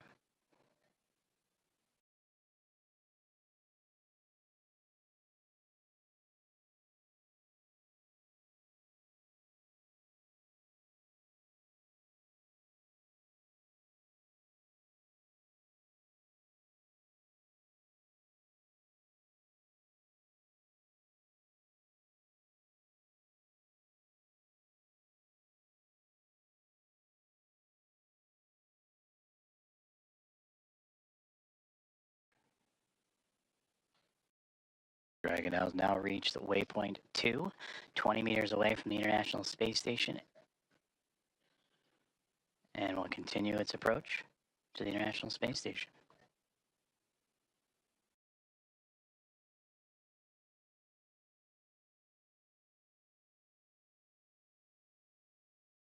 There you can see a great view of that zenith port, that space-facing port of the International Space Station's Harmony module.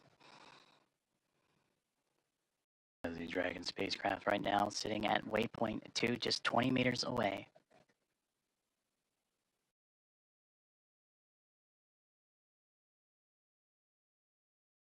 Station per step 4 in block Bravo. Dragon attitude is as expected.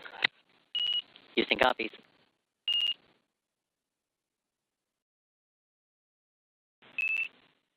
Station Houston on the Big Loop. Dragon is on final approach and is go for docking. Monitor per steps 5 and 6 and 1.102. Station copies. Monitoring per steps 5 and 6.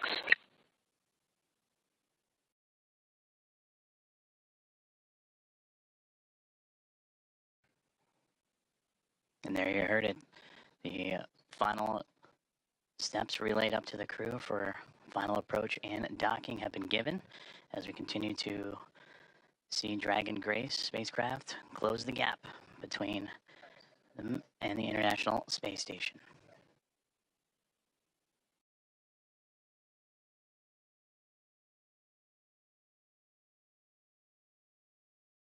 Now, just before the spacecraft reaches the international docking adapter for that soft capture, you'll hear the call out CHOP, or crew hands off point, which Dragon will continue its journey and make that initial connection, that soft capture, in those final few moments.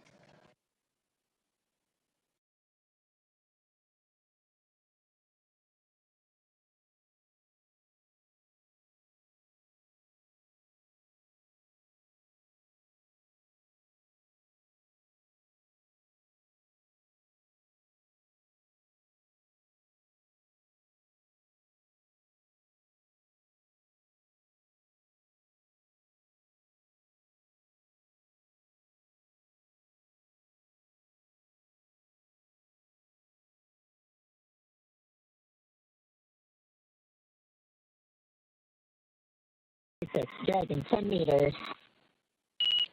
10 meters.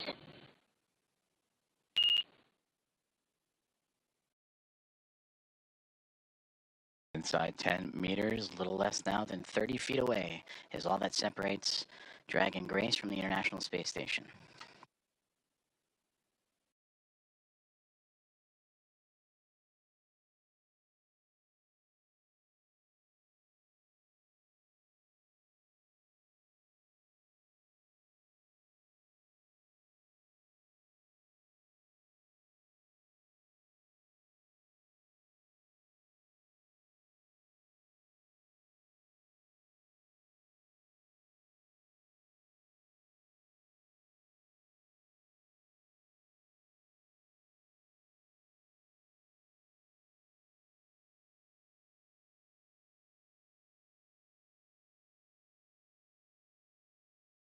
Five meters. 5 meters.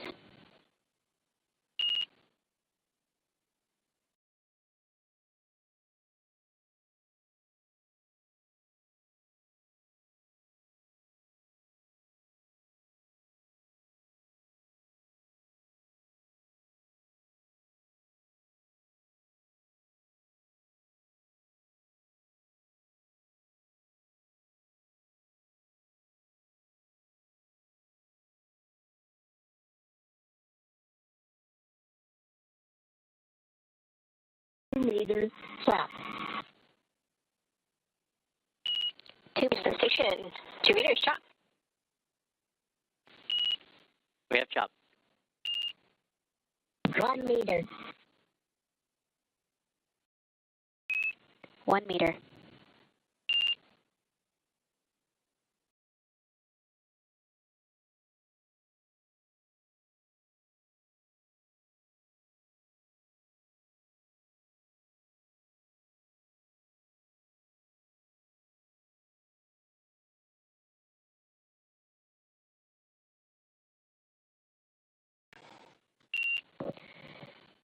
Dragon contact and soft capture complete.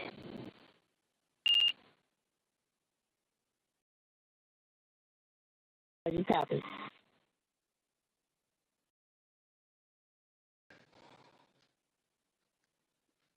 Dragon Grace and the Axiom-4 crew have arrived to the International Space Station at 5:31 a.m. Central Time over the North Atlantic as the two orbiting around the Earth, connecting with the soft capture ring, and now we'll begin the ring retraction to bring the two vehicles closer together, and then the 12 hooks, the two sets of 6 will drive to form a hard nut.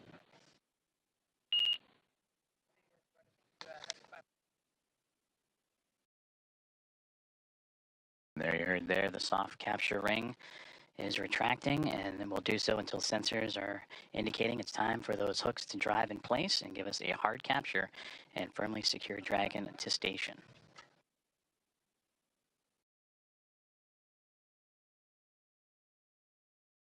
And again, Axiom-4 and its commander Peggy Whitson, pilot Shubhanshu Shukla of ISRO, and mission specialist Sławosz Uznański-Wiśniewski and Tibor Kapu of ESA and HUNOR have arrived to the International Space Station with contact at 5:31 a.m. Central, 6:31 a.m. Eastern, as the two were orbiting over the North Atlantic.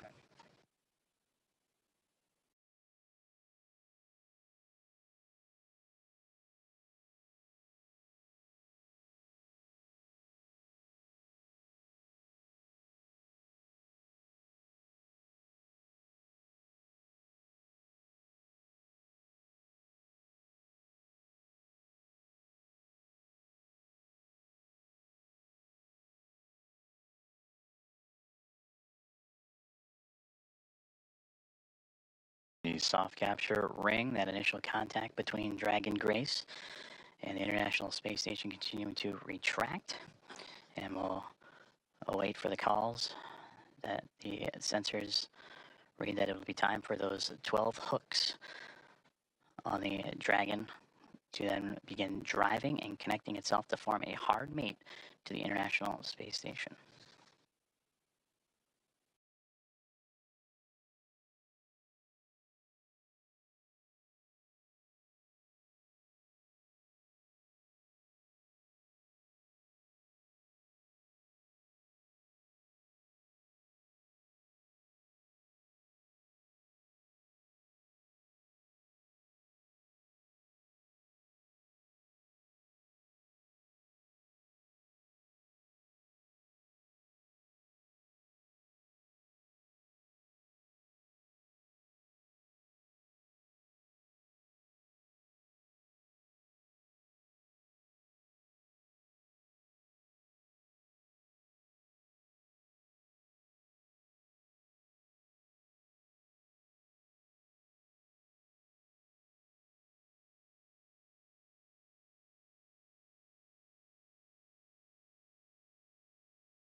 Ring retraction complete. Docking sequence is holding for MCS reconfiguration.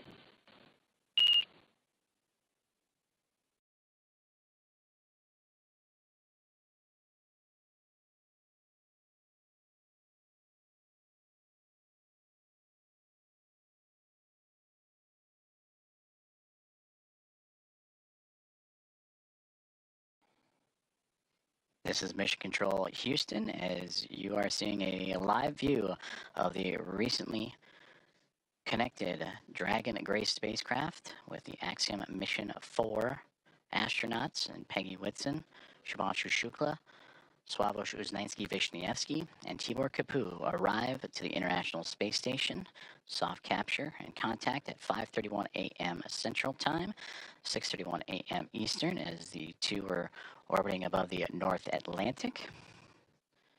And right now, the two mated with that soft capture, the soft capture ring retracting to pull the spacecraft closer to the International Space Station.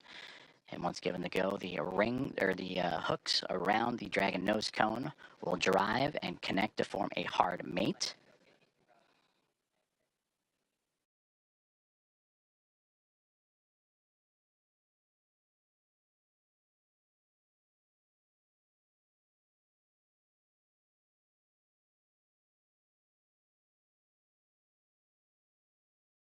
Teams on the ground in both Houston. Station Houston on the big loop. MCS configured, proceeding with hook driving. Station copies. A great call there. That's the next step in this docking procedure, is the driving of the hooks, the 12 hooks surrounding the nose cone or the nose of the Dragon spacecraft. And we'll monitor those. They'll drive in 2 sets of 6. The first set of 6 right now, they're traveling, and we'll continue to follow along as the docking process continues on.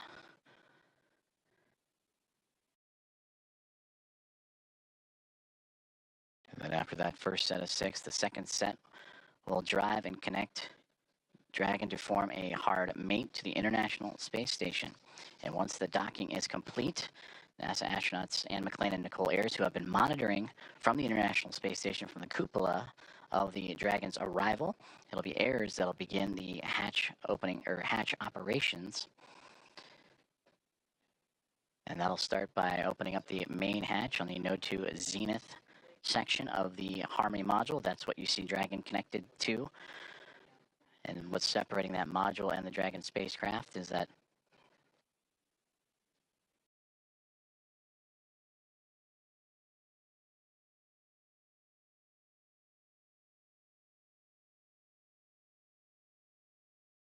and continuing to monitor that first set of 6 hooks forming that hard mate. And once the full set of 12, Ayers will continue the docking procedures with the leak checks and then begin making its way into the pressurized mating adapter. That's what you see between the Harmony module and the Dragon spacecraft, and access into there to then what we begin pressurizing the vestibule, that small compartment between the 2 hatches. And that vestibule has been exposed to the vacuum of space prior to Dragon Grace's arrival. So the next step is to carefully reintroduce that air and pressure inside so it matches both that of the station and the Dragon spacecraft. And we just received confirmation that the first set of 6 hooks have driven and closed, and we'll now begin the second set of 6 to continue that hard mate between the Dragon spacecraft and the International Space Station.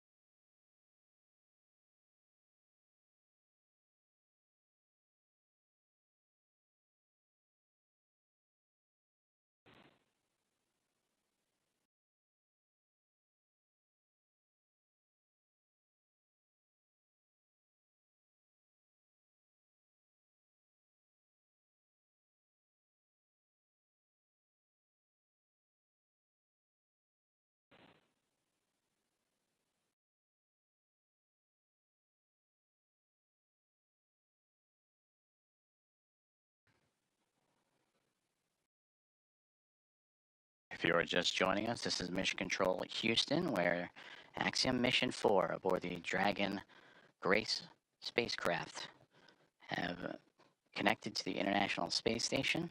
at 5:31 a.m. Central Time, currently in the process from soft capture to the hard mate to the orbiting laboratory. First set of 6 hooks have closed, and now monitoring that second set of 6, 12 in total, to form that hard mate.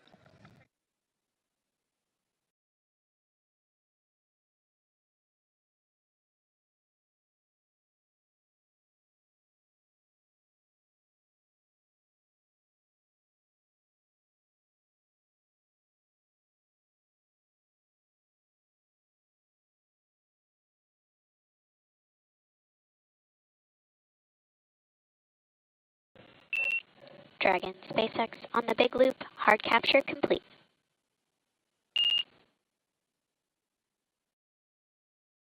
Dragon copy. Hard capture complete.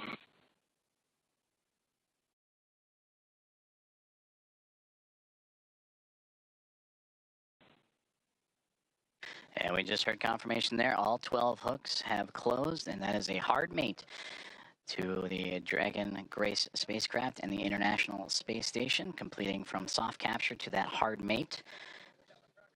And these...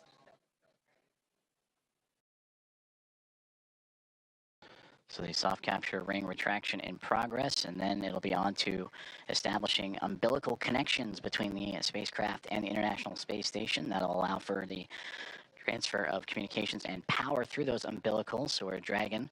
You see that upper portion that's mostly black against the vacuum of space, but that's the solar arrays to provide Dragon power. Once those umbilicals are connected, that power will then be provided by the International Space Station, and communications will have that hardline connection with the umbilicals as well.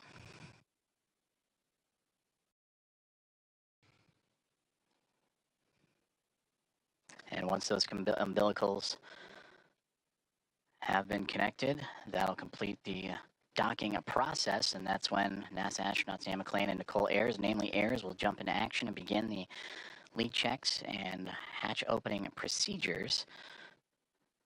And that'll allow the pressurization of the vestibule, the space between the Dragon spacecraft and the International Space Station, to be brought to pressure equal to that of what is inside the station and inside the Dragon spacecraft, about 14 psi, what you experience here on Earth as sea level. And then from there, the hatch operations will continue.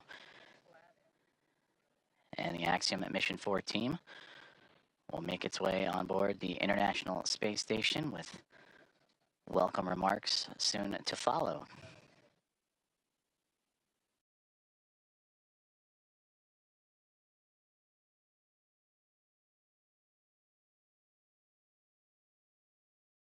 Soft capture ring has now been stowed away, and the umbilicals are in motion again to connect Dragon Grace and the International Space Station, providing that communications, that direct line of communications and power.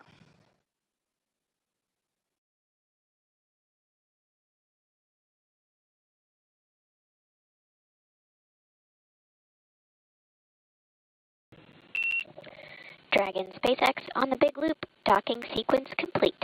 Ground will be enabling hardline power and comm connections shortly. You are go to DOF suits per procedure 4.012 and begin post-docking cabin configuration per 4.400 in parallel. Copy. Docking complete. 4.012 and 4.400 are in work. And Grace is happy to be on Harmony.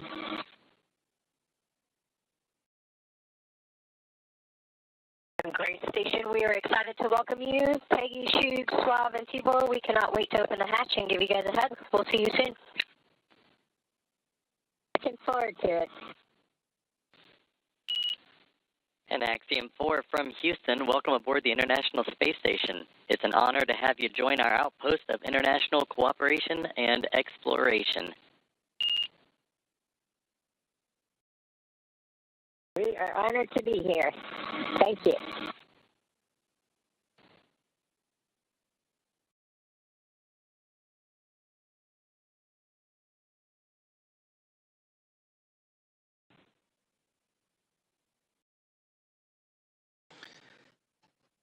Very exciting moment for all those aboard.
This is Mission Control Houston, and an exciting moment for all of us here at NASA's Johnson Space Center and the International Space Station flight control rooms, as well as the teams in Axiom Space, also in Houston, and in Hawthorne, California, and SpaceX as Axiom Mission 4, the private astronaut mission with Peggy Whitson, who you just heard talking on the big loop, the single line of communications between all four parties, sharing her excitement as she returns to the International Space Station, bringing up first-time flyers and pilot Shubhanshu Shukla of ISRO and mission specialist Sławosz Uznański-Wiśniewski of ESA and Tibor Kapu of WION.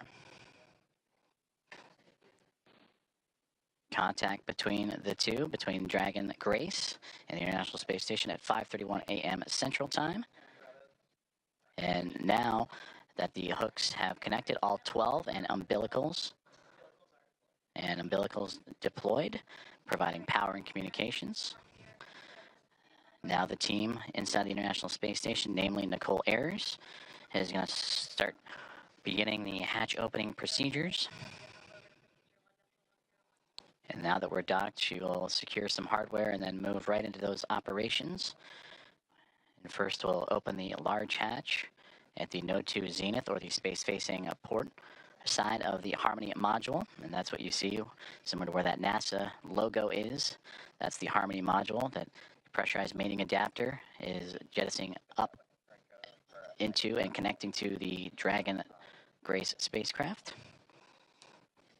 And then from there, she'll traverse into that pressurized mating adapter, and we'll begin pressurizing the Vestibule, which is that small space between the hatches on Dragon and the space station.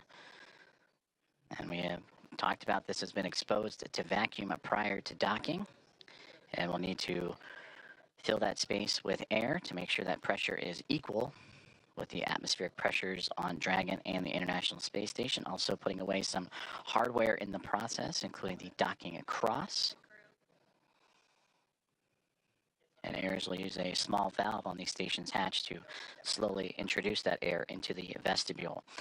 And flight controllers here in Houston will continue to monitor the pressure and temperature readings inside and verify that everything is A-OK and leak-free before we get ready to open up the hatches.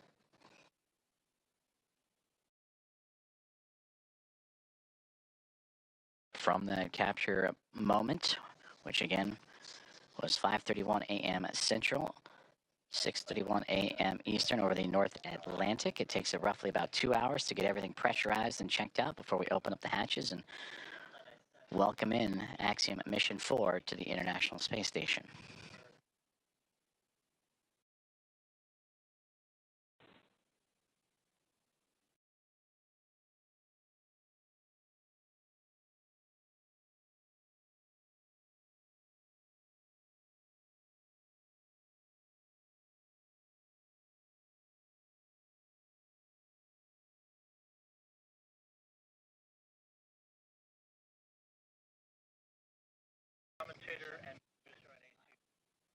SpaceX Dragon on the big loop. Com check on the cabin mic. Peggy, I have you loud and clear on the cabin mic on the big loop.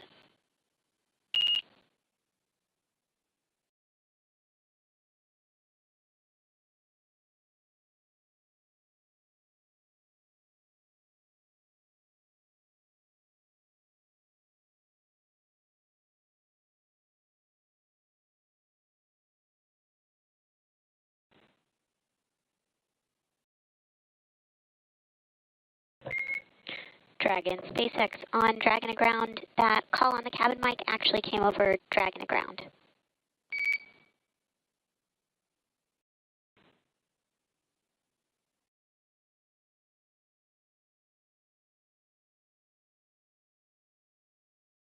Thanks for the catch. We reconfigured.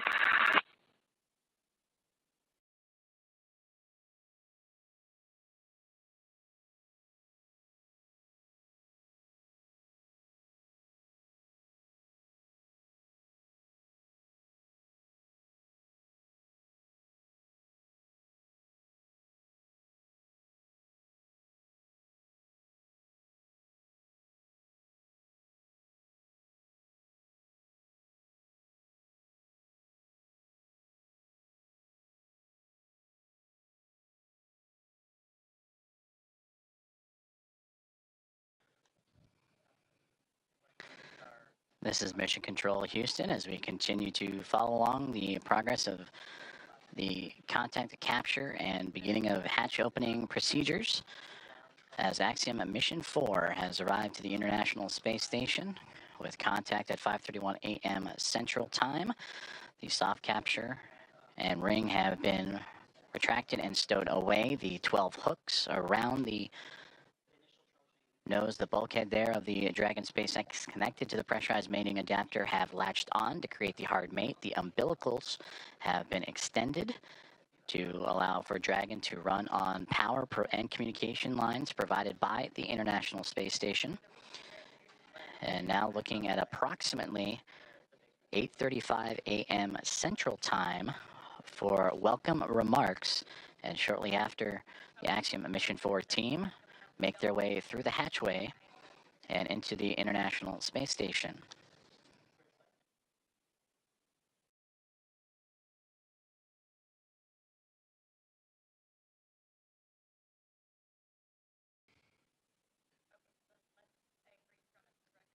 The docking procedures between the soft capture ring, the hooks, and umbilicals have been completed. Station on the big loop. Node 2 overhead hatches open. Houston copies.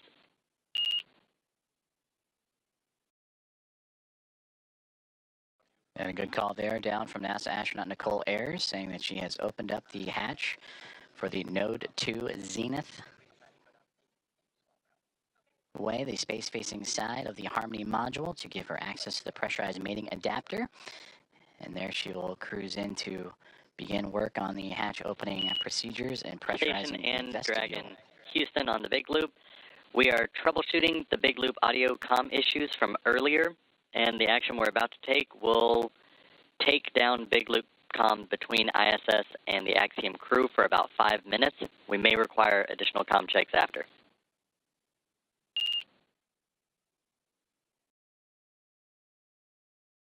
Station copies. Dragon copy.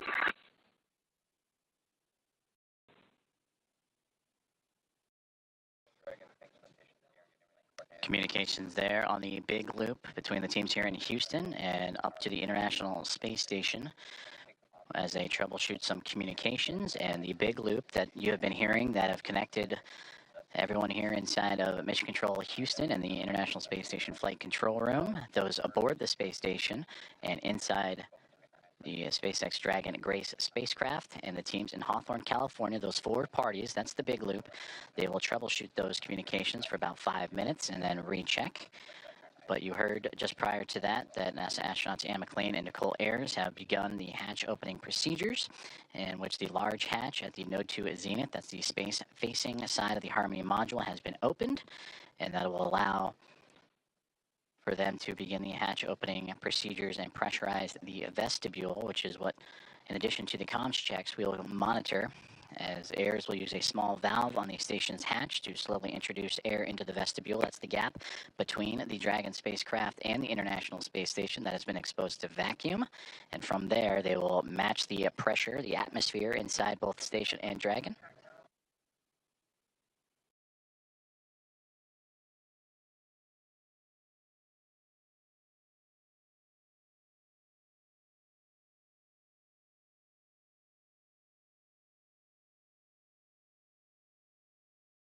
And this procedure for a hatch opening usually takes about 2 hours or so to perform leak checks and make sure every connection and everything is safe and sealed. On the big loop. In step 2.4, the time is 10:56. The APAS equalization valve is back closed.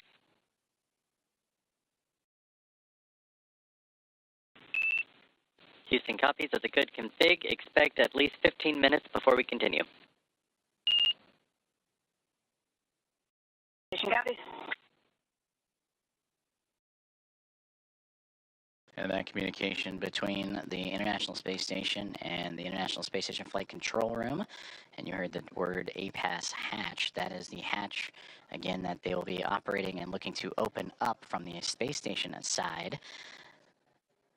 But in doing so, they will need to pressurize, as we've been talking about, the vestibule, and then allow for the atmospheres to match between the Dragon Grace spacecraft and Axiom Mission 4 crew, the Vestibule itself, and the International Space Station all equal throughout to allow for the parties to pass through for the hatch opening and eventual welcome remarks. The contact for Axiom Mission 4 to the International Space Station about a half an hour ago at 5:31 a.m. Central, 6:31 a.m. Eastern. And as they continue to configure the hatch opening procedures for NASA astronaut Anne McClain and Nicole Ayers, between the two of them, we'll continue to work those procedures and we'll hear those communications throughout in anticipation of Axiom Mission 4 and Commander Peggy Whitson making her return to the International Space Station, her 5th flight, 2nd as a member of Axiom Space and the commander of Axiom Mission 4, and her previous 3 as a NASA astronaut servicing key missions to the International Space Station. And a big part of the coming up in November 25 years of continuous operations and humans on board the orbiting laboratory. And there she will welcome also first-time flyers and pilot Shubhanshu Shukla of ISRO, Sławosz Uznański-Wiśniewski of ESA, and Tibor Kapu of HUNOR for Shukla, Uznański-Wiśniewski, and Kapu representing India, Poland, and Hungary. This will be those nations' first time visiting the orbiting laboratory.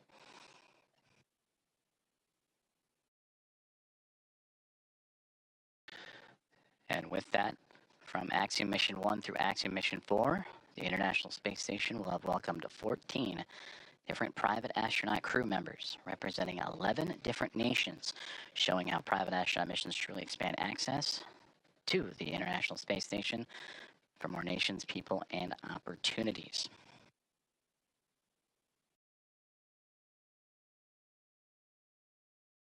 And on your screen, you see the clock counting upwards at the bottom, the T+, that is 1 day, 4 hours, 28 minutes, and now SpaceX Dragon.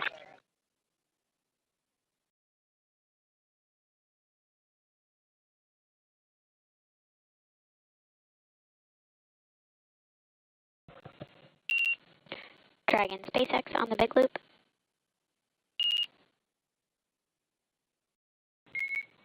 Dragon SpaceX ComCheck on Dragon to ground.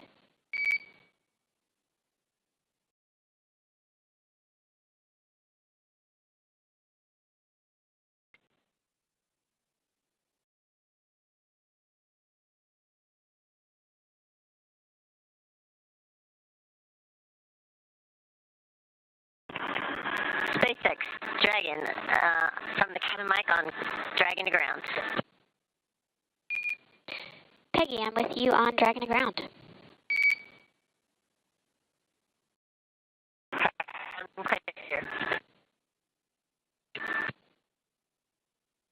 Did you call for me, or did I misunderstand? I was returning your call. Okay, stand by for inventory. Copy, standing by.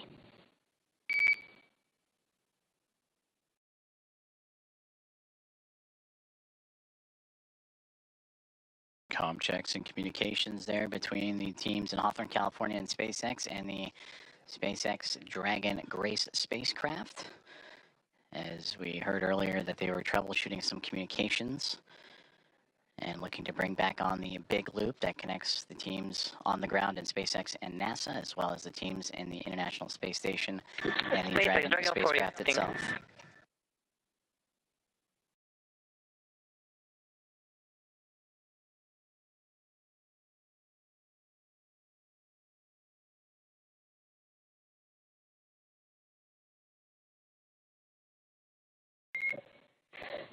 SpaceX Dragon 4 inventory reporting on Dragon to ground. And I'm with you on Dragon to ground. We are about to enter a LOS period for about 4 minutes, so we'll need to stand by.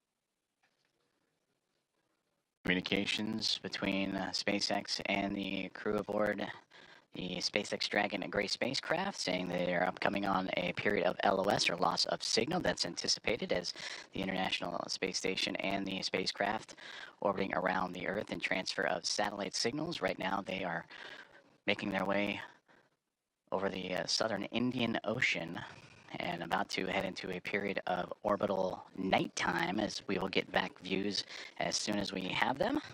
And again, the spacecraft carrying Axiom-4 and the 4 private astronauts contact with the International Space Station at 5:31 a.m. Central Time, and expected to continue with hatch opening procedures as they have already driven the hooks, connected the umbilicals for power and communications, and that's astronauts Nicole Ayers and Anne McLean working on those hatch opening procedures as we speak.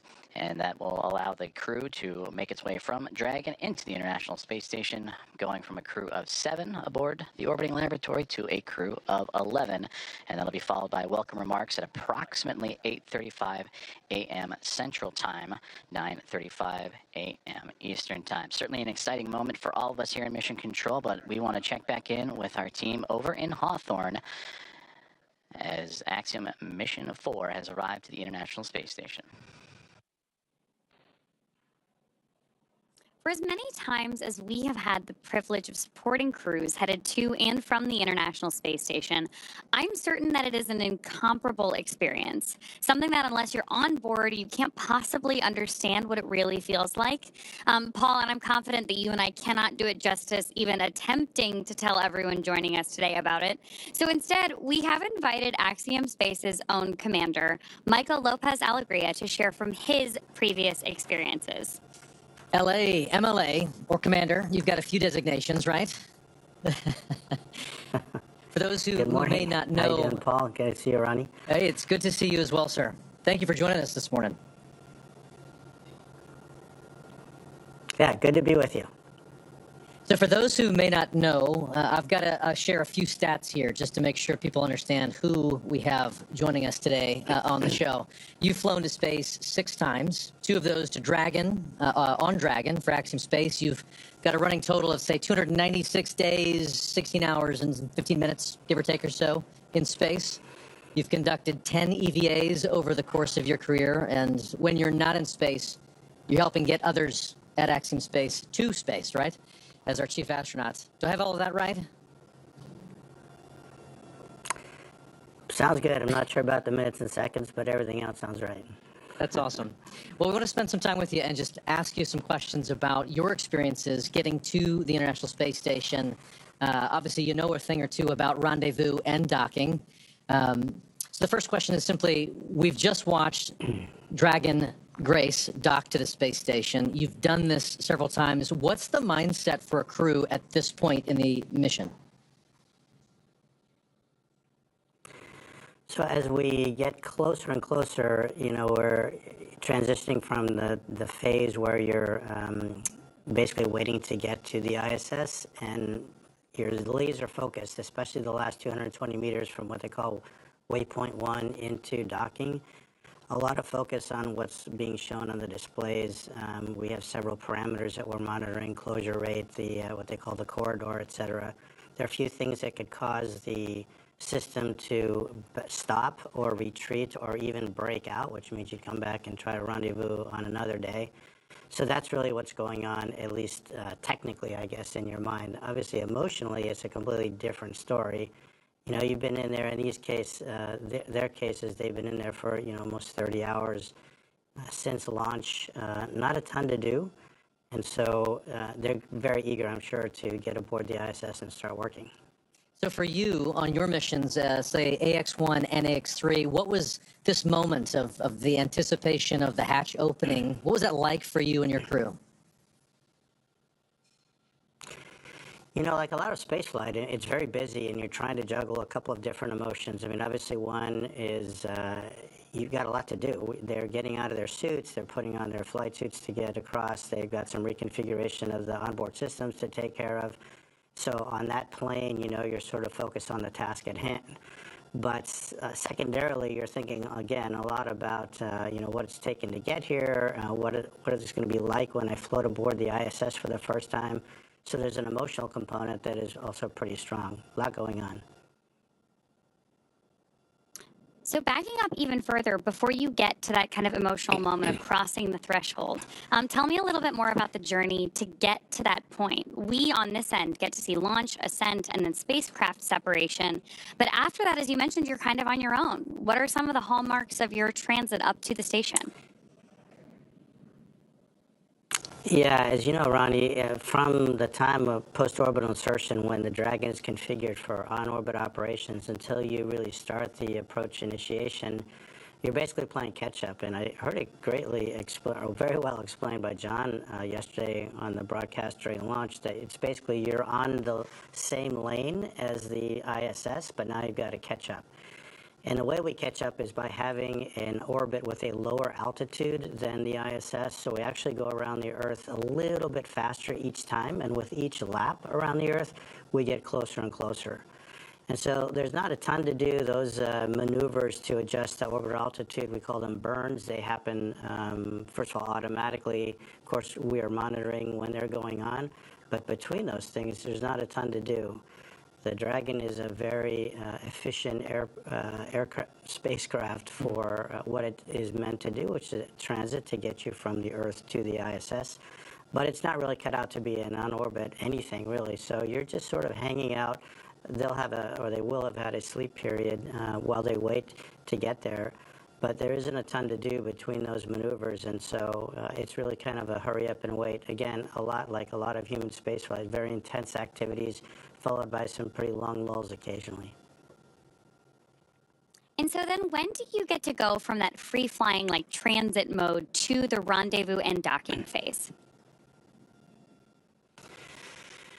Yeah, so after that series of maneuvers to change the altitude, we start approach initiation. And I would say that the transition is really when the spacecraft starts pointing at the ISS. Until then, the attitude is really optimized for power and communications considerations. But when it gets beyond a certain point, it starts actually looking at the ISS, and then you start being able to pick it up in the displays through the forward-looking cameras that are on board.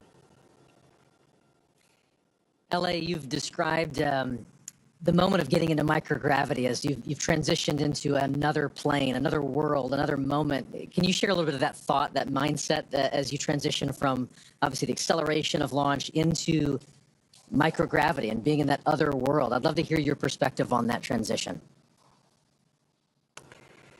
Yeah, Paul, it's interesting. I mean, it really is kind of like a parallel universe in a way. We all live our lives in 1G pretty much our entire lives.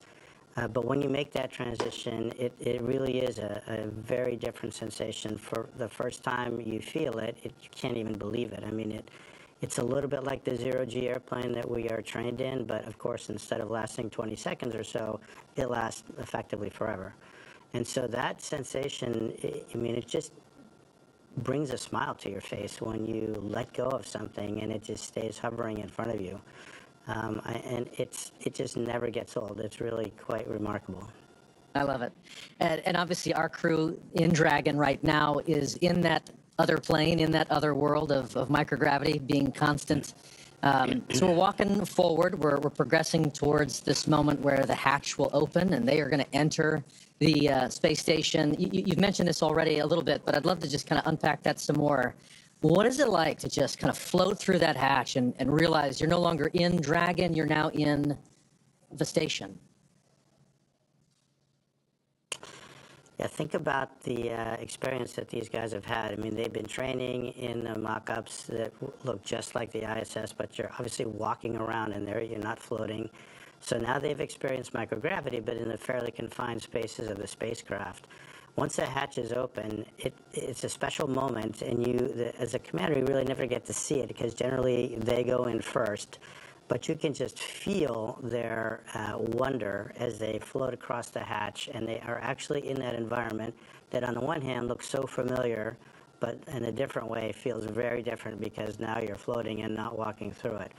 It's a similar experience, and I remember on AX-1, when the three first-time flyers saw the Earth from the first time from the Dragon spacecraft after we got into orbit. And again, I didn't see their faces because they were glued to the windows, but I could just feel, hear, and sense how excited they are, and it's a magical feeling. And I'm looking forward to to trying to perceive what that must be like for these three as they float aboard the ISS. One of the things we're really looking forward to with this crew is the welcome ceremony that's going to be today at 8:35 a.m. Central. Tell us a little bit about the history or the tradition associated with welcoming a new crew on board. Yeah, that goes back obviously 25 years or so when we first started having handovers aboard the ISS. But recently what we've done is added a pinning ceremony to that, and that is where Peggy, as a commander, will provide astronaut pins to the three new flyers, Shuk, Slav, and Tibor. And those pins will have a number associated with them, which is the number of orbital astronaut they are. So they will be the 634th, 35th, and 36th humans to have orbited the Earth in the history of humanity. So when you think about it, it's a pretty small number considering humans have been around quite a while. But it's pretty nice, and of course, to be greeted by the onboard crew, all 7 of them, lots of hugs, lots of different languages being spoken, and a lot of smiles. And so then after you have this great welcome moment, sharing all of that across different cultures, different teams, how quickly do you transition then to working together on station? Pretty quickly. You really have to hit the ground running. There are a few safety things that we go through with the ISS commander where they'll tell us some things that, of course, they have learned in the mock-ups again, but now this is for real. These are where things are located. This is what we expect you to do if this or that goes wrong. And then really it's off to work. We start transferring a lot of cargo out of the ISS. Most of that will be to support various scientific experiments that we're bringing on board.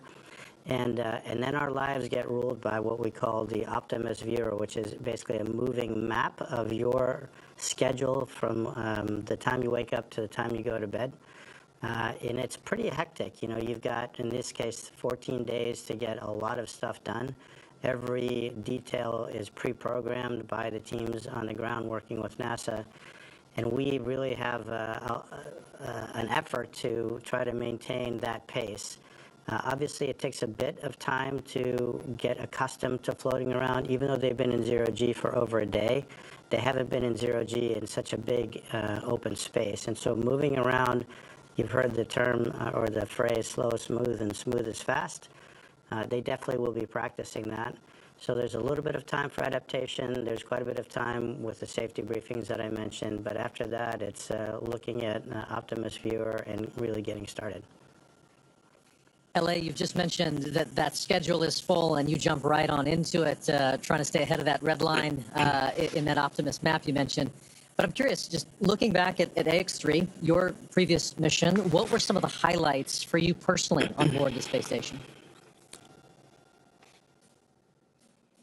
We've learned a lot since AX1 and the progression through AX3, and I think one of the things we learned is that we really need to focus the commander's time on being available to the other crew members. So I would say one of the most gratifying things is giving them the time and space to sort of inhale, exhale, think about what they're doing, and take their time, because really the planners have done a great job fitting all of these activities into these 14 days, and there is enough time to do it. It doesn't do anybody good to get flustered and upset. You just go one step at a time, and then letting them have a little bit of time to look out that window, because that is a view that is spectacular and unforgettable. I think my advice to the crew would be, you have a huge responsibility. Your families, your colleagues, your space agencies, your nations are really counting on you, but at the same time, try to enjoy it. Try to really soak this in. This is generally a once-in-a-lifetime opportunity. And again, it's that balance between, sort of the focused, hard nails, technical work, and trying to really absorb the emotional experience, which is obviously very unique. Unique indeed. You just mentioned there that there's lessons to be learned that you share out with each of the crew members. And I know that you got a chance to do that with this crew and ahead of their launch, I believe, in quarantine. So I'm curious if you could share some of those lessons learned with us. If you were preparing to take us up next, what would you share with us? Well, the good news is that, Peggy has done this a time or two herself, and her crew will probably be as ready as anyone that you can imagine. So my time with this crew was pretty short and pretty informal because of A, her experience, and B, the training that, as I mentioned, has evolved since AX1 to the point that I think we have it pretty well suitcased in terms of what to train, what not to train, and how much of each.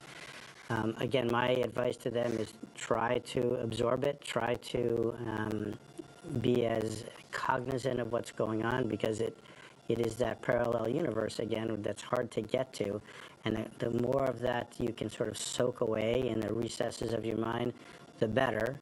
Because I'm quite convinced that this crew in particular is extraordinarily well trained, and they'll have no issue getting through their timeline and all their activities that they have to do. I just want them to think about the stuff that they can do and take advantage of the amazing experience that they're having. Commander, thank you so much. We truly could spend the next hour talking space with you. Thank you for sharing your time and your perspectives with us this morning. You bet. It's been a pleasure. All the best. Thank you. You too. With that, we're very excited to hand the ball back over to NASA Johnson Space Center, where we're going to get a further update on the progress on board station and our AX-4 crew. Joseph? Thank you very much, Ronnie and Paul. We appreciate it, and great interview there with Michael Lopez Alegria.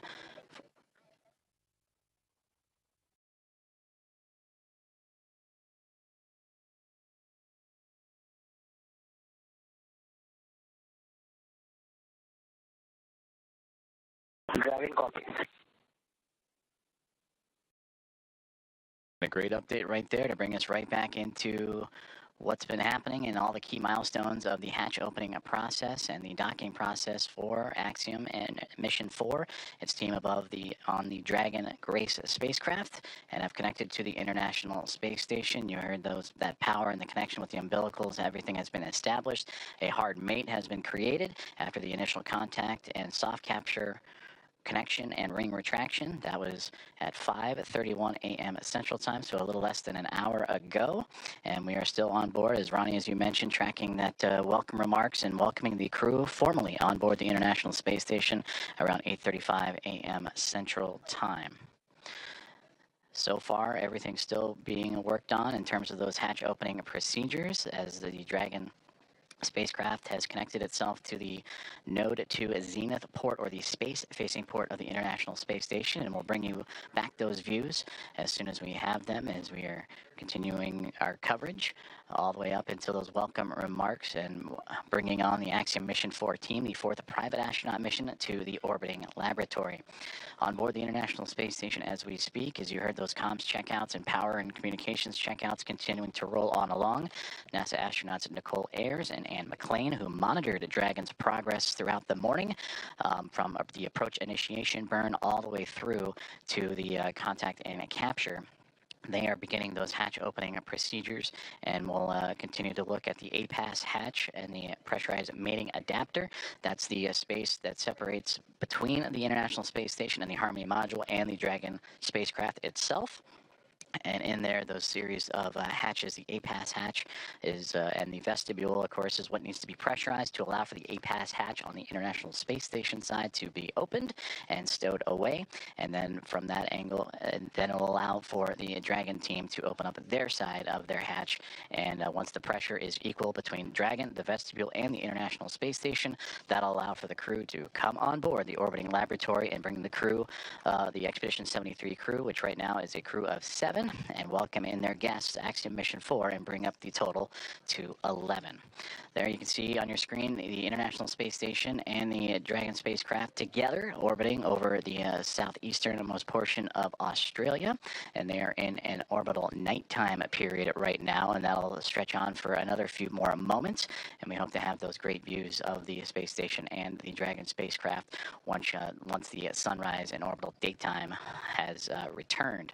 And again, tracking an 8:35 a.m. Central Time welcome remark, and shortly before then, you'll see the crew, and we'll have all that coverage and views of the Axiom Mission 4 team making its way into the orbiting laboratory.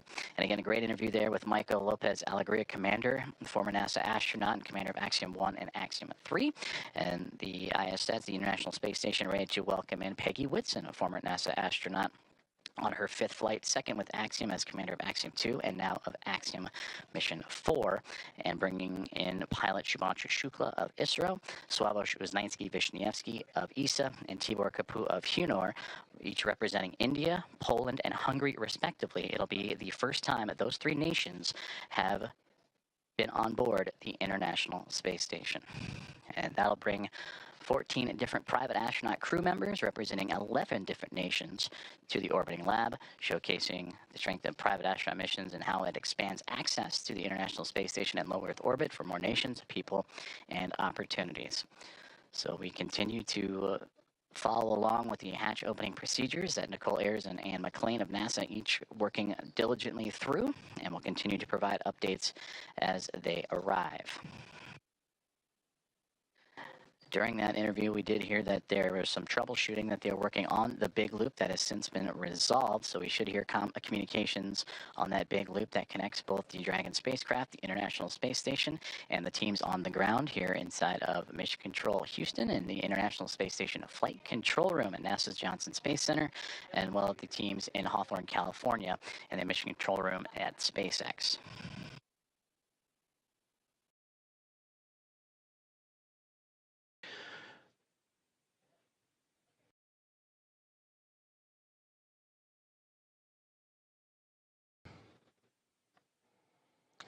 Currently on board the International Space Station. Oh. Station Houston on the big loop for PMA.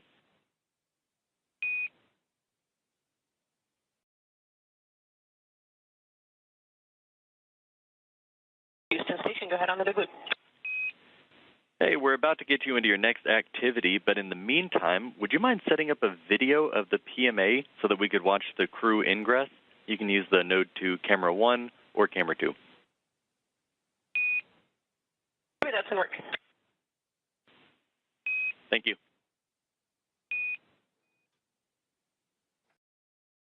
Communications from the ground here in Mission Control Houston up to the International Space Station, that PMA, pressurized mating adapter, and that is where NASA astronaut Nicole Ayers is currently operating in the hatch opening procedures, and they're asking to set up a camera so we can get live views in and witness the Axiom Mission 4 crew as they ingress or enter the International Space Station. So we'll keep an eye out for those views coming from that pressurized mating adapter just inside the Node 2 Zenith port of the International Space Station, that space-facing port.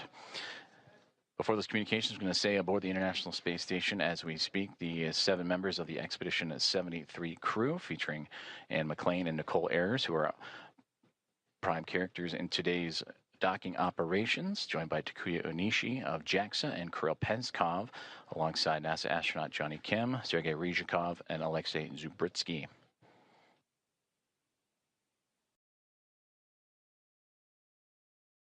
You heard during the interview with Michael Lopez Alegria some of those key milestones and celebratory moments that he celebrated in his time as the commander of Axiom at Mission 1 and Axiom Mission 3 earlier, bringing those first-time flyers in Shubhanshu Shukla, Sławosz Uznański-Wiśniewski, and Tibor Kapu into microgravity for the very first time. The International Space Station also featuring first-time flyers Nicole Ayers and Kirill Peskov, alongside with Johnny Kim and Alexei Zubritsky. For Ayers and Peskov, they recently just celebrated their 100th day in orbit this past Monday. You actually have both Node 2 cameras on. You guys are welcome aboard. Fantastic. Those are great views. Thank you.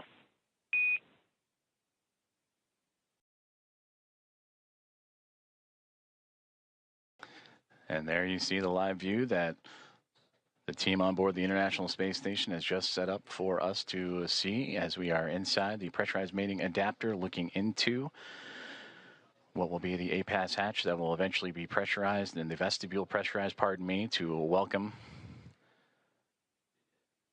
the Axiom-4 crew aboard once everything is equal in pressure from SpaceX Dragon to the vestibule to the International Space Station, and the hatches on the Dragon and Space Station side are open.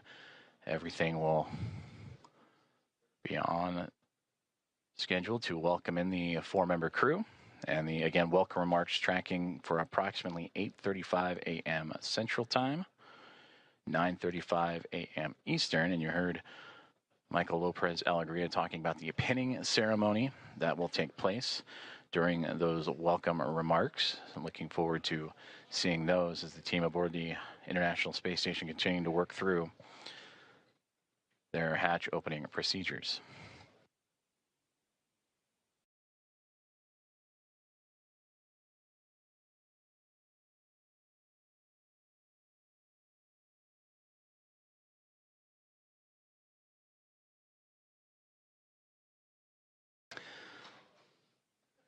Since launching from Launch Complex 39A and NASA's Kennedy Space Center yesterday morning at 1:31 a.m. Central, 2:31 a.m. Eastern, the Axiom-4 crew above the newly named Dragon SpaceX Grace spacecraft have tracked down the International Space Station through a stair-stepping procedure of multiple burns that occurred from just moments or a few moments after launch up until the early morning hours today, to allow them to catch up to the orbiting laboratory and set up for the final approach and docking. And that contact with the orbiting laboratory at 5:31 a.m. Central Time.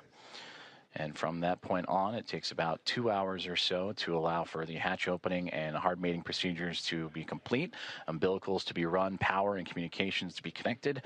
And once everything is set, that's where you'll begin to see the hatch opening procedures and lead up to those welcoming remarks.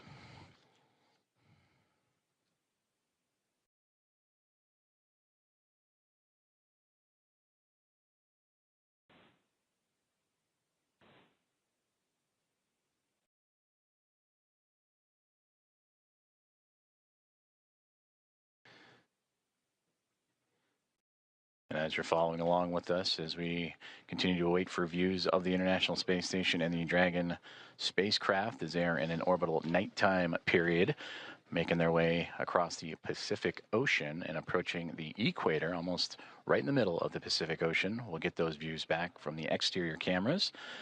And the astronauts on board the International Space Station continuing to configure the cameras for views inside the orbiting lab.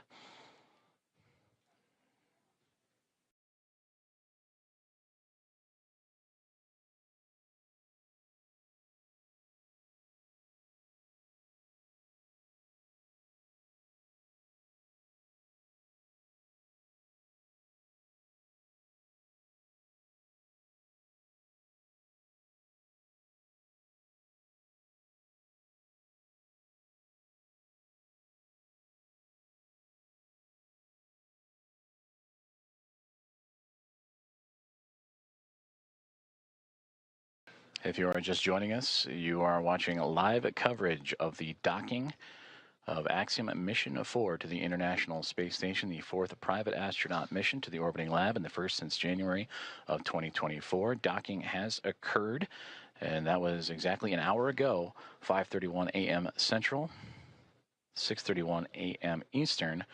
And now with Axiom-4 attached to the International Space Station, docking and leak checks and hatch procedures and opening procedures continuing to move along.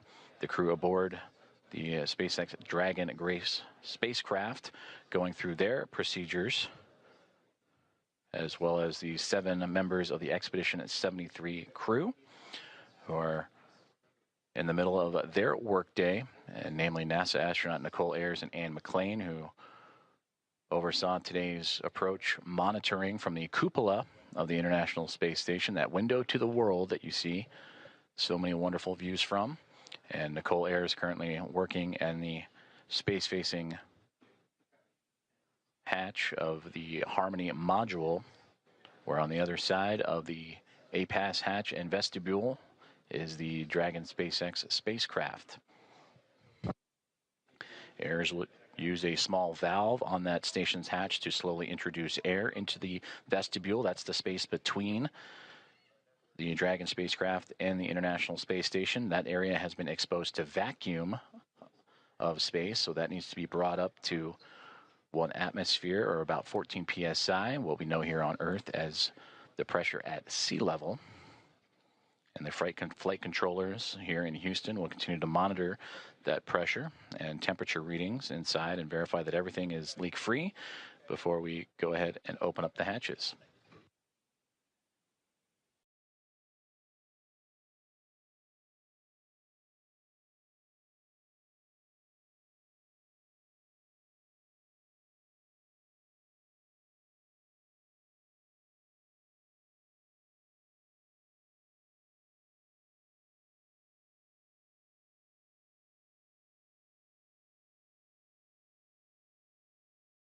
Just received communications from the team here inside the International Space Station Flight Control Room that the Vestibule leak check has been successful and it is good.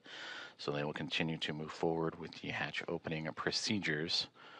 And again, you heard in the interview with Michael Lopez Alegria, slow is smooth, smooth is fast, as these teams making sure everything is sealed up and safe as they continue through hatch opening procedures.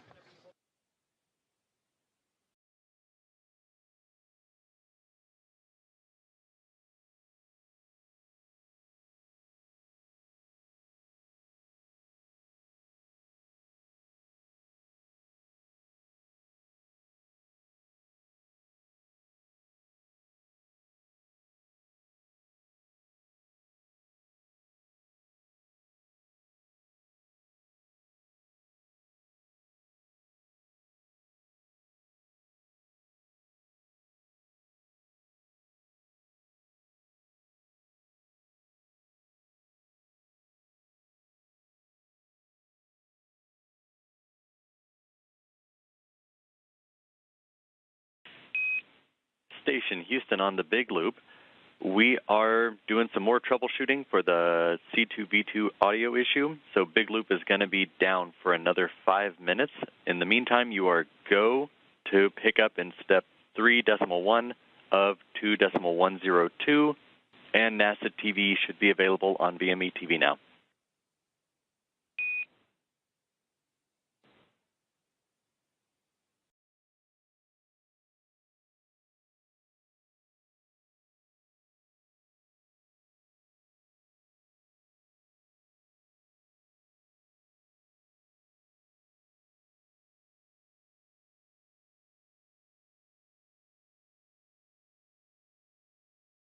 There you heard communications radioed up to the crew aboard the International Space Station on the Big Loop that they are continuing with troubleshooting of that communications as we are looking live up towards that node to Zenith hatch in the Harmony module, and you see several members of the Expedition 73 crew in and out of the field of view. That is Nicole Ayers going into the pressurized mating adapter and continuing hatch opening procedures, and she is wearing the long-sleeved navy polo. And the red polo that just flew by, that is Expedition 73 Commander Takuya Onishi. We've also seen glimpses of Anne McLean in the field of view, as well as certainly everybody aboard the International Space Station anxious and excited to welcome Axiom Mission 4 with Commander Peggy Whitson, pilot Shubhanshu Shukla, mission specialist Sławosz Uznański-Wiśniewski, and mission specialist Tibor Kapu aboard the orbiting laboratory.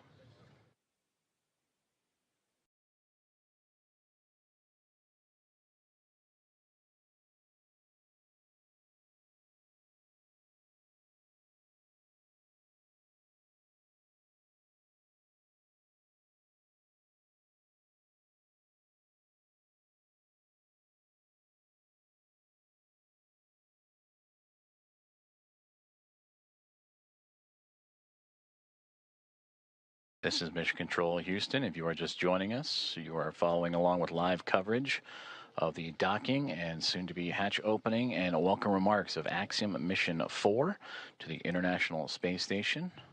The mission began with the launch off of Launch Complex 39A and NASA's Kennedy Space Center yesterday morning at 1:31 a.m. Central, 2:31 a.m. Eastern.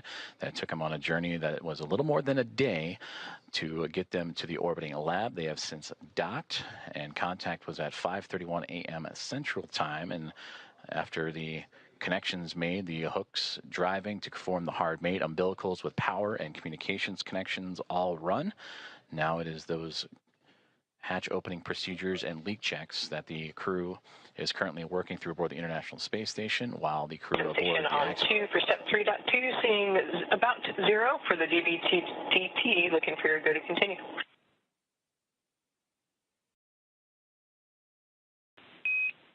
We see the same. You're go to proceed.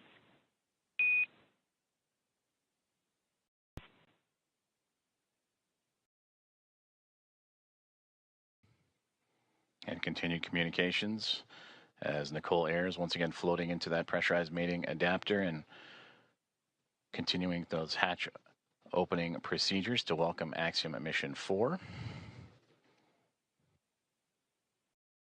The target welcoming remark ceremony time, 8:35 a.m. Central. So a little more than 2 hours from now as leak checks and pressurization checks continue on before the APAS hatch and the vestibule and all procedures can be completed.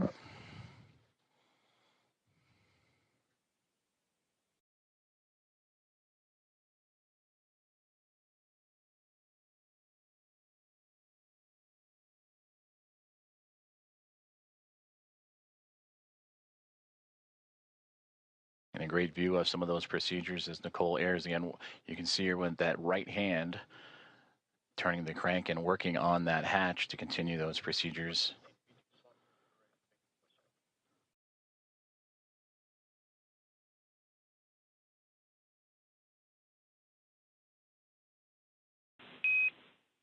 Dragon, station. This is Houston on the big loop for comm checks.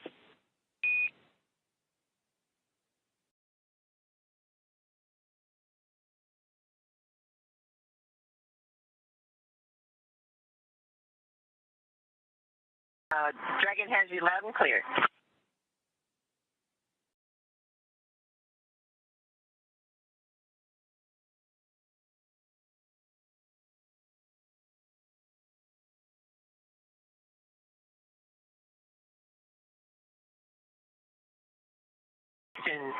Dragon on the big loop. We have you loud and clear.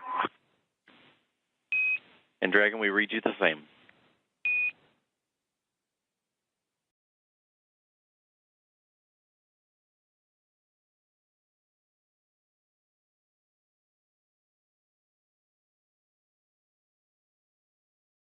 Great communications checks there as the teams on the ground continuing to work on those communications between the International Space Station and the ground, as well as the teams here in Mission Control Houston and Dragon, as we are watching live inside of the International Space Station up into the Node 2 Zenith hatchway as NASA astronaut Nicole Ayers continuing with her hatch opening procedures.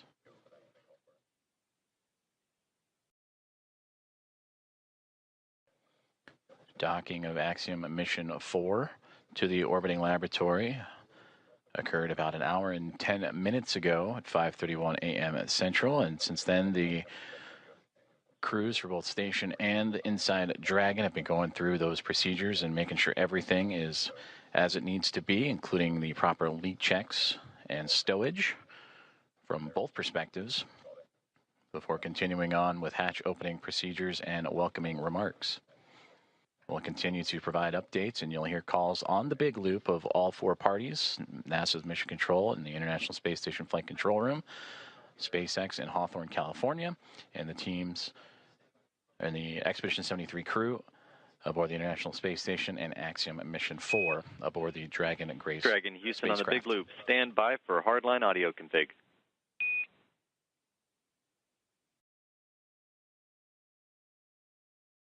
Dragon copies.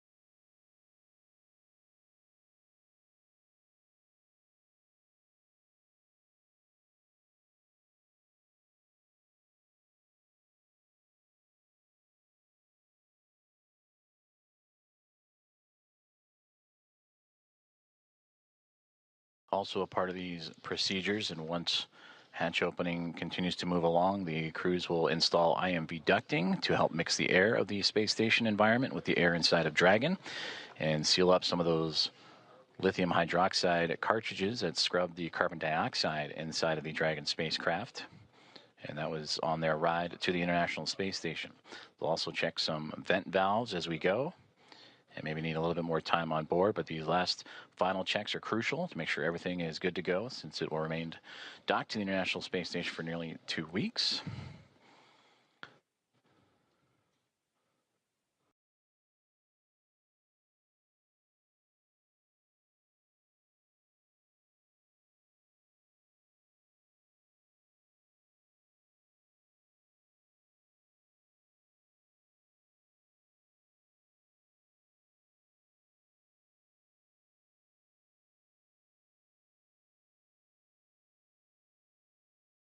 With the arrival of Axiom Mission 4 and the Dragon Grace spacecraft, newly named and given by Peggy Whitson, commander of Axiom Mission 4, shortly after launch yesterday morning, that now brings 5 spacecraft to the International Space Station, 2 Dragon spacecraft, a Soyuz MS-27 spacecraft, and 2 Progress vehicles, cargo vehicles, attached to the orbiting outpost.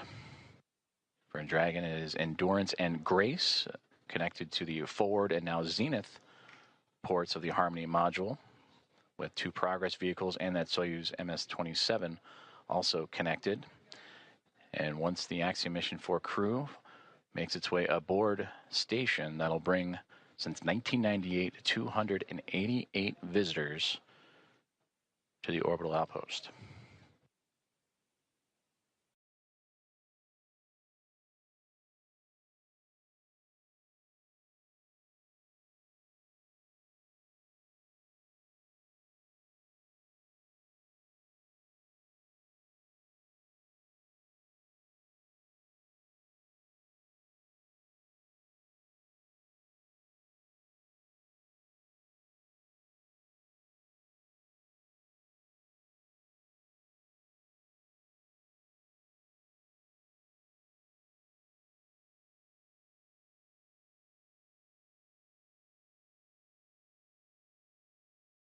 Nicole Ayers, NASA astronaut, has returned to inside the pressurized mating adapter and working on the APAS hatch and hatch opening procedures as we continue to get great views from inside the International Space Station. Check, hardline audio configuration complete, and we have resolved the audio issues on C2V2. That sounds great, because we have you loud and clear. We read you the same.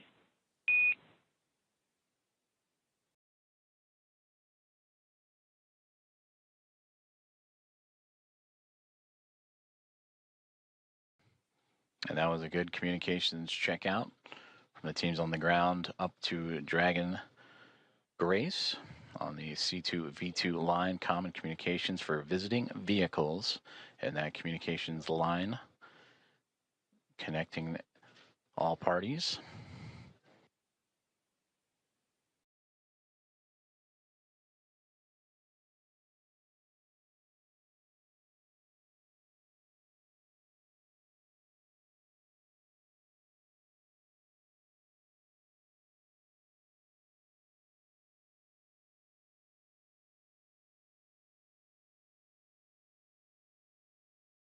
As we continue to work through hatch opening procedures, and again targeting approximately 8:35 a.m. Central Time for welcoming remarks as the International Space Station and Expedition 73 crew bring in and welcome aboard Axiom Mission 4.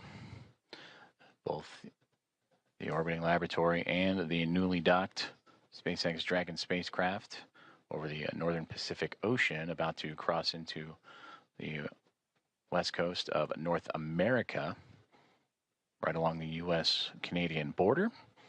And also around that time, we will start seeing an orbital daytime period, as Dragon and the International Space Station have been orbiting in a nighttime phasing.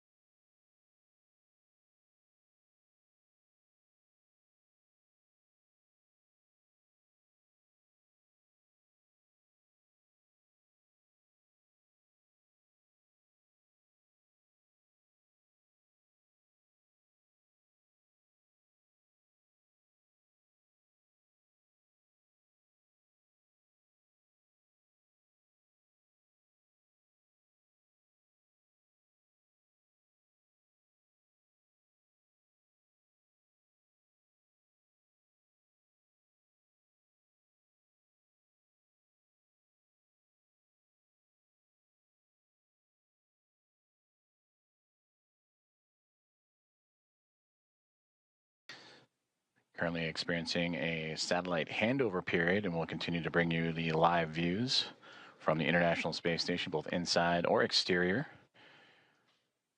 Once communications is established, which should be here in the next few moments. Until then, you can see on this map where exactly we're talking about, where the station and Dragon orbiting over the Pacific Ocean and about to cross over North America and over the northernmost territories of Canada.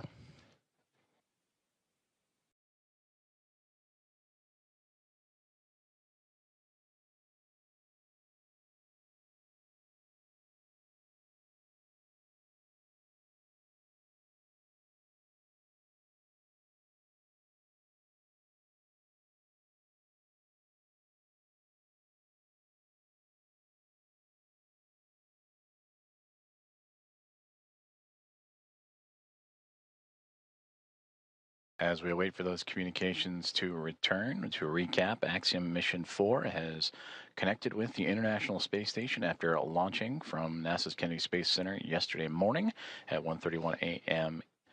Central Time to connect with the space station at 5:31 a.m. Central this morning.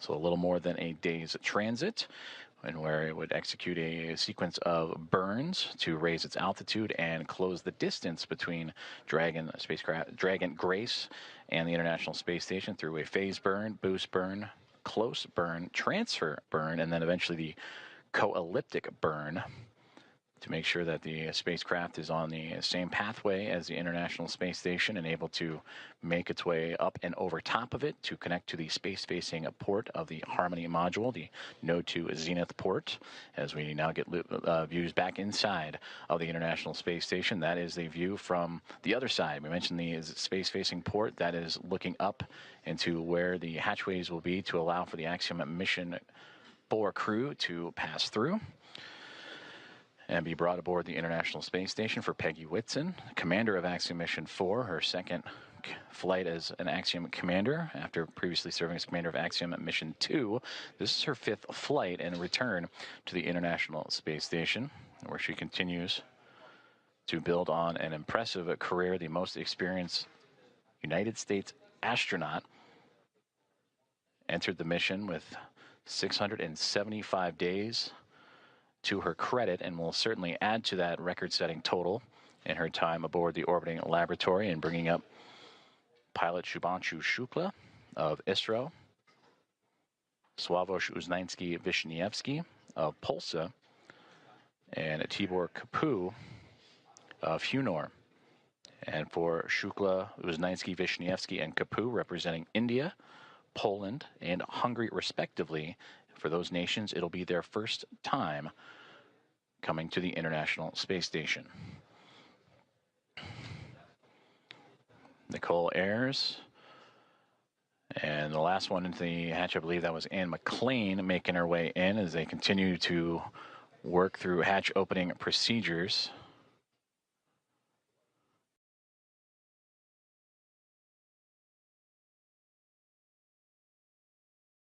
In the middle there, that is Expedition 73 Commander Takuya Onishi of JAXA. And then you just momentarily saw NASA astronaut Johnny Kim float in and out of view as the crew working together to continue these procedures, moving around some equipment, and to allow for the access to the APAS hatch. After successful vestibule pressurization and checks. And that's the operations that Nicole Ayers is working on right now with Takuya Onishi.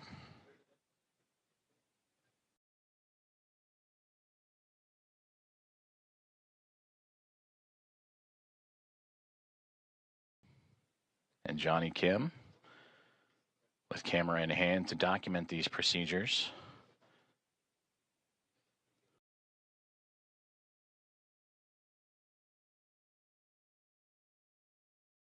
And again, just on the other side of this hatchway is where the Axiom Mission 4 crew going through procedures of their own, inventory and doffing their suits that they wore on the uphill ride to their initial orbit.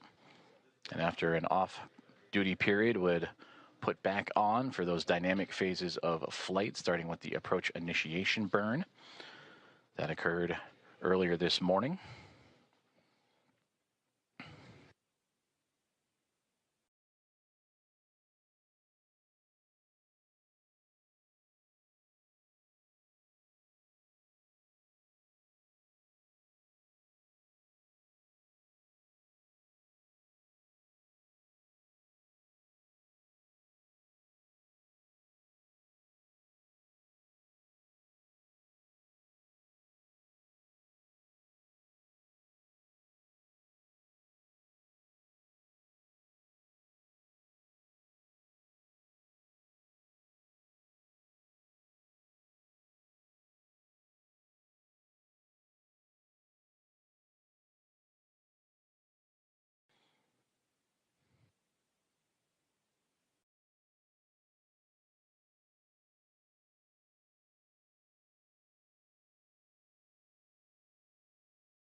If you are just joining us, good morning from Mission Control in Houston in the International Space Station Flight Control Room, as we are looking live inside of the International Space Station as NASA astronauts Nicole Ayers and Ann McLean, alongside with Commander of Expedition 73 and JAXA astronaut Takuya Onishi, going through a hatch opening procedures. And there you can see as the team has worked together to open up that A-pass hatch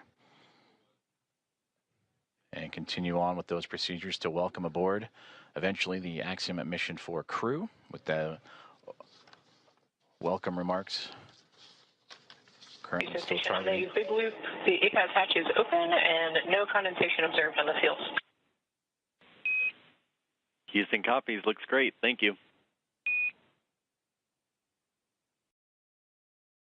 And a perfect call down right there, as that is the A-pass hatch that we were just mentioning that Nicole Ayers and team have opened up, and radioing down the status and condition of that hatch with no condensation reported.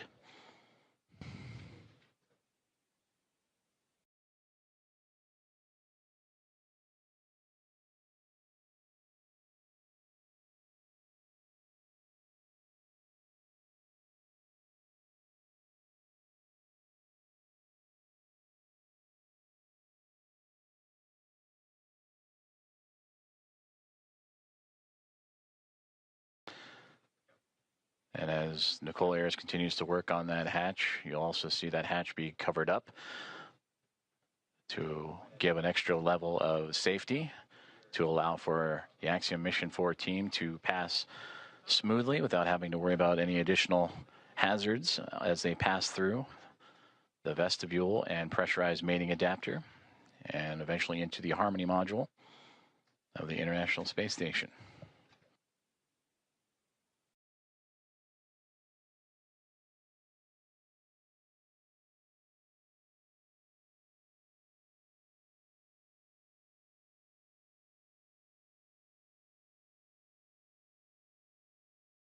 Another step in this hatch opening procedure is the removal of the docking cross, which it looks like that is what Nicole Ayers is working on as we speak.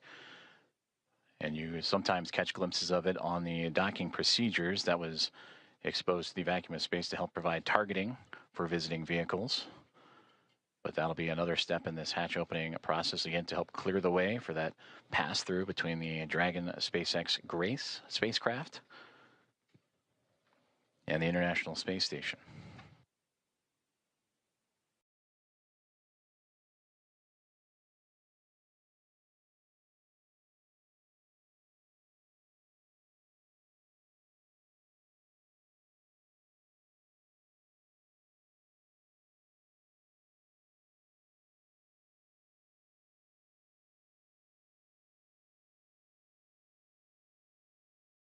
Hatch opening procedures continuing to move along for the teams aboard the International Space Station and Axiom Mission 4 as we draw closer and closer to the anticipated hatch opening and eventual welcome remarks. And we thank you for tuning in and joining us this morning as we are live from the International Space Station Flight Control Room in Houston, Texas, monitoring Nicole Ayers as she continues to work through those step-by-step procedures as the hatchway, there you see the large square structure just off to the right-hand side of our field of view with that window in the middle was Station opened up. Houston on the big loop. Just want to clarify, we want the standoff cross stowed in the standoff cross cover bag.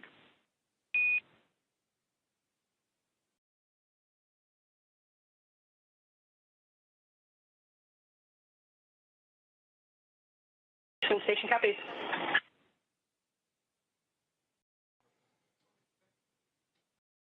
And that's the teams here on the ground assisting the astronauts on board the station with those hatch opening procedures. As again, that zenith hatchway we were just mentioning before the comms open to the right that allowed Nicole Ayers and team to pass through. And that docking cross that was just removed will be inserted into its own bag. And there is NASA astronaut Ann McLean to join Ayers in the hatchway and continue on with those procedures as they now look to cover up the APAS hatch, which was just opened a few moments ago, to provide an extra layer of safety and protection for astronauts passing through.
SpaceX Dragon suit drying is complete.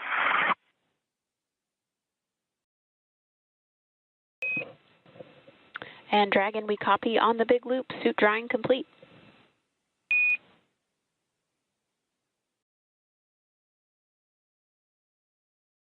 Good insight there from the Axiom Mission 4 perspective of their procedures that they are currently going through in anticipation of hatch opening, and welcome remarks as they make their way into the International Space Station after connecting and docking to the International Space Station about an hour and a half ago, 5:31 a.m. Central, 6:31 a.m. Eastern.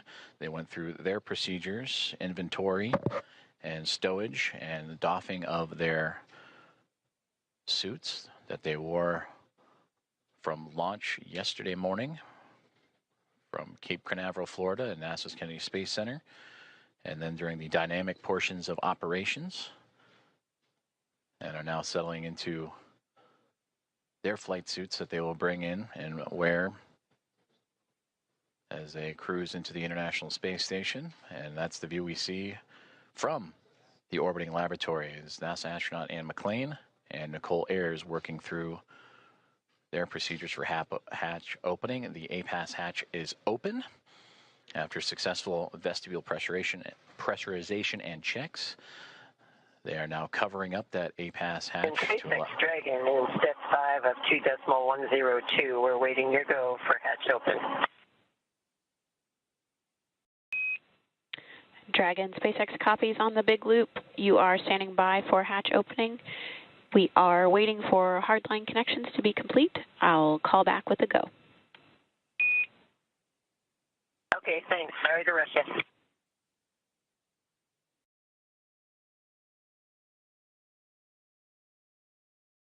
And there you heard Axiom Mission 4 Commander Peggy Whitson radioing down to the team at SpaceX. They are awaiting the go for hatch opening. I'd imagine the crew aboard the Dragon Gray spacecraft anxious and excited to float into the International Space Station for the very first time.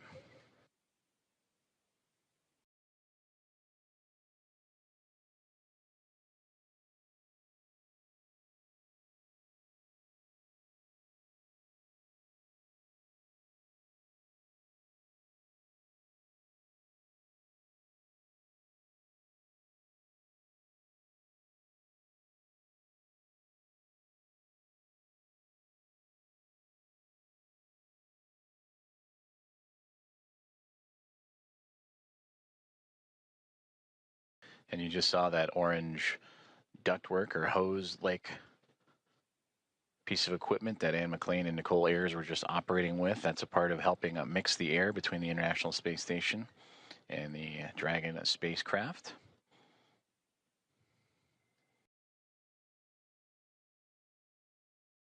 They'll continue to check some vent valves as well, so it just might be a little bit more time before we welcome the crew on board.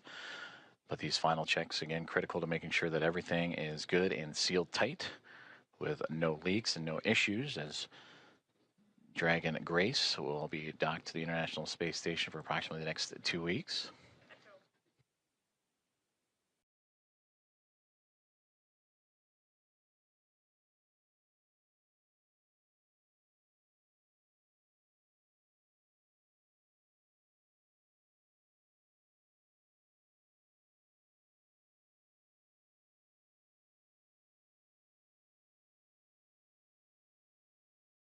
Houston, SpaceX station is ready for Dragon hatch equalization.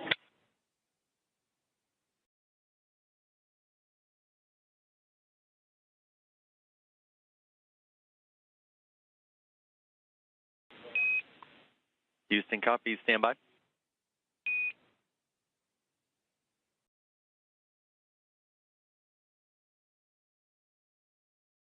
Another step in those hatch opening procedures is Nicole Ayers just radioed down for the SpaceX Dragon hatch pressurization and equalization. As you see the pop of flash bulbs aboard the International Space Station being documented, and plenty of smiles from the Expedition 73 crew as we draw closer and closer to hatch opening and welcoming Axiom Mission 4 aboard the orbital outpost.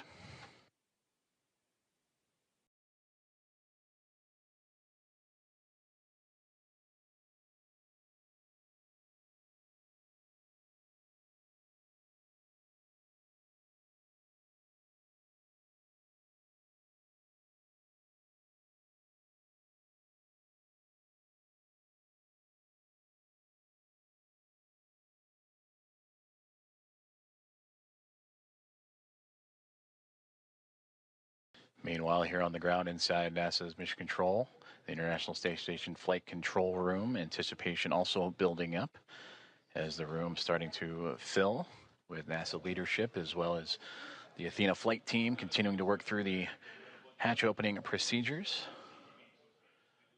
Flight Director Allison Bollinger closely monitoring every step of the way as Nicole Ayers continuing to work through each checkpoint on her list. That's what you saw on the little tablet that she was referring to, making sure every step is covered as she has now floated back into the pressurized mating adapter across the APAS hatch. Station Houston on the big loop. We're still working some ground config actions before we're ready for equalization. In the meantime, can we get confirmation that the standoff cross went into the standoff cross bag? We were unable to tell from the video. It was in there when you guys called. Thanks. Copy, thanks.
Hearing communications from teams on the ground as they continue to work through hatch opening procedures and making sure all pressurization and leak checks are good and everything equal between the Dragon spacecraft and the International Space Station before the hatches can be formally opened on both sides.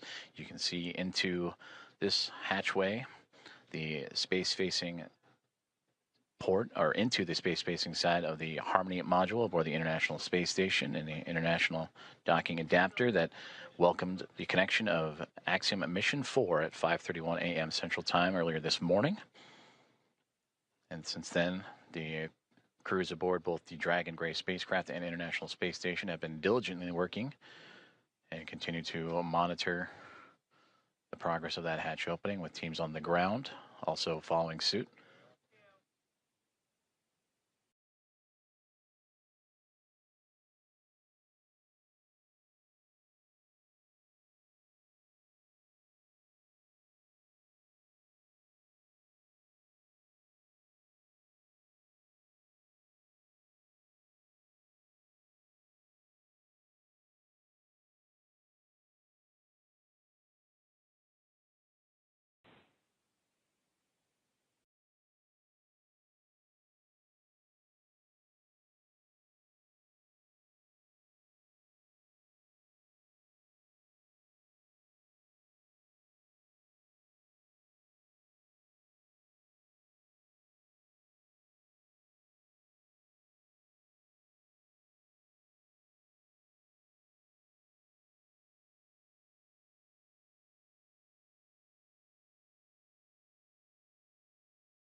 Station Dragon Houston on the big loop. Stand by for equalization. Expected to take 1 minute.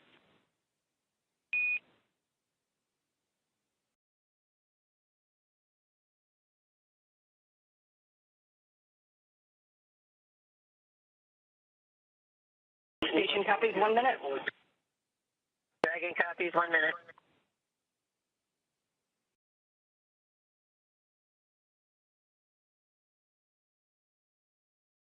Great communications there from all teams here at NASA's Johnson Space Center and International Space Station Mission Control Room, teams in the SpaceX in Hawthorne, California, and everyone aboard the Dragon SpaceX Grace in Axiom Mission 4 and the International Space Station as we continue to march towards the hatch opening to welcome Axiom Mission 4 aboard the orbiting laboratory.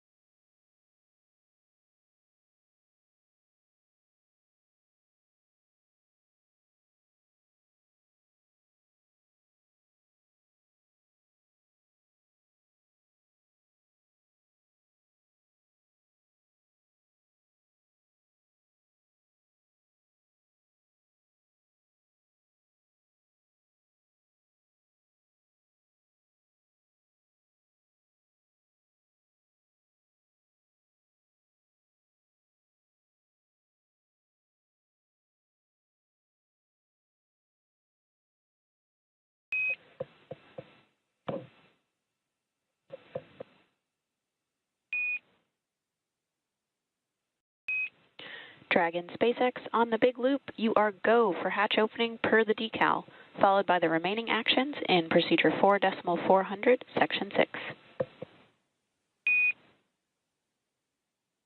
Dragon copies. Go for hatch open and remainder of steps in 4.400.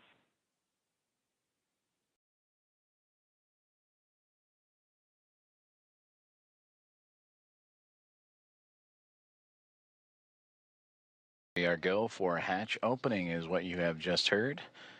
And if you are just now joining us, you are tuned into live coverage of the arrival of Axiom Mission 4, the International Space Station.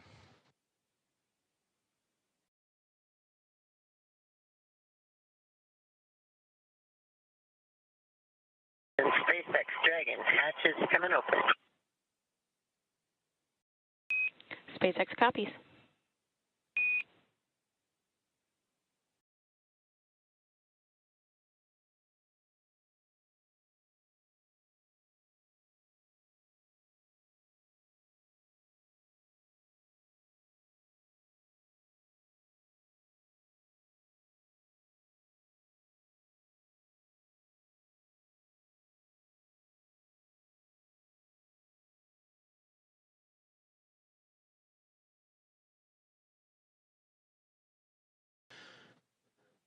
Expedition 73 crew anxiously awaiting as we just received the go for hatch opening to welcome Axiom Mission 4 into the International Space Station. There you see Ann McLean in the foreground working on the tablet, alongside with Johnny Kim on the far right-hand side, NASA astronaut, and then Roscosmos cosmonaut Kirill Peskov next to him, with Alexei Zubritsky and Sergei Ryzhikov, also of Roscosmos, in that mix. And right there in the middle, almost standing, if you will, from our perspective, is Expedition 73 Commander and JAXA astronaut Takuya Onishi.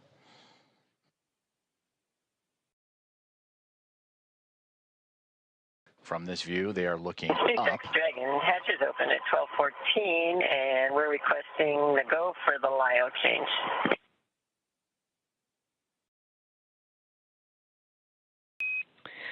Copy 1214 Zulu hatch opening time, and you are go for LIO swap.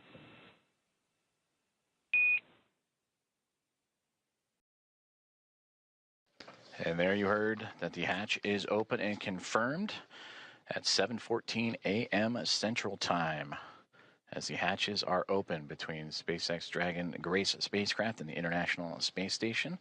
Again, 7:14 a.m. Central, 8:14 a.m. Eastern.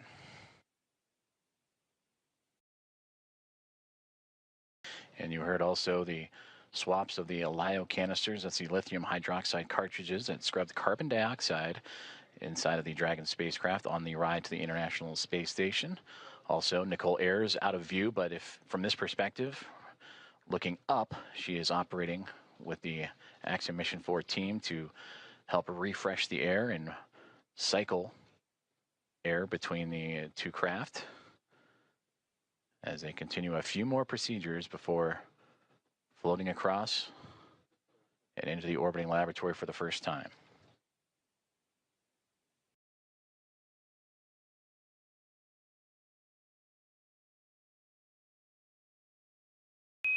Dragon SpaceX on the big loop for LIO cartridge.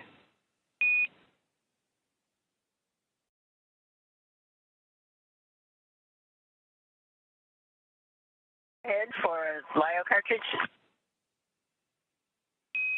Just looking for clarification on your next action there. We're tracking LIO cartridge sealing per 2.102 step 6.5. Oh, okay. And in my procedure, I had for the instructions on the decal for section.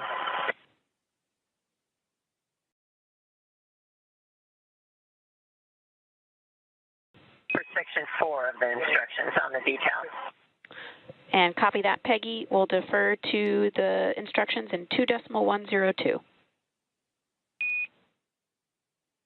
Okay, that's where we are.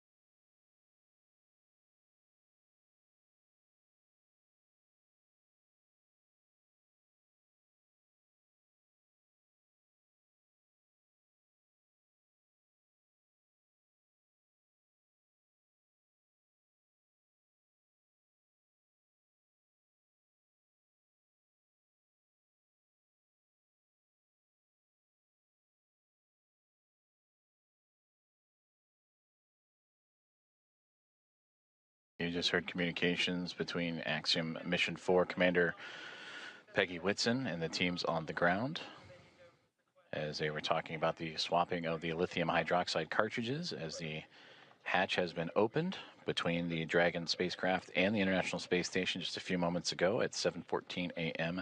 Central Time. And this is a view inside the International Space Station, looking forward, if you will, as the astronauts and cosmonauts aboard are looking up. That is towards the space-facing port of the Harmony module. That's where they are in now. If you were to keep going forward, if you will, that is the forward port, which currently is occupied by Dragon Endurance from Crew 10. And a great microgravity demonstration of the camera that Alexei Zubritsky is using to help document and be a part of the welcoming committee for Axiom Mission 4 here in the next few moments.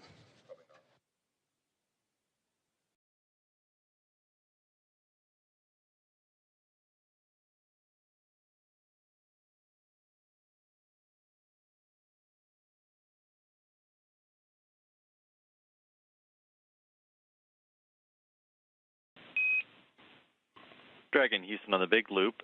Just to confirm, we want to make sure IMV duct installation is complete before we do LIO cartridge sealing. Yes, the IMV duct installation is complete. My bad, I didn't get it reported. Houston copies.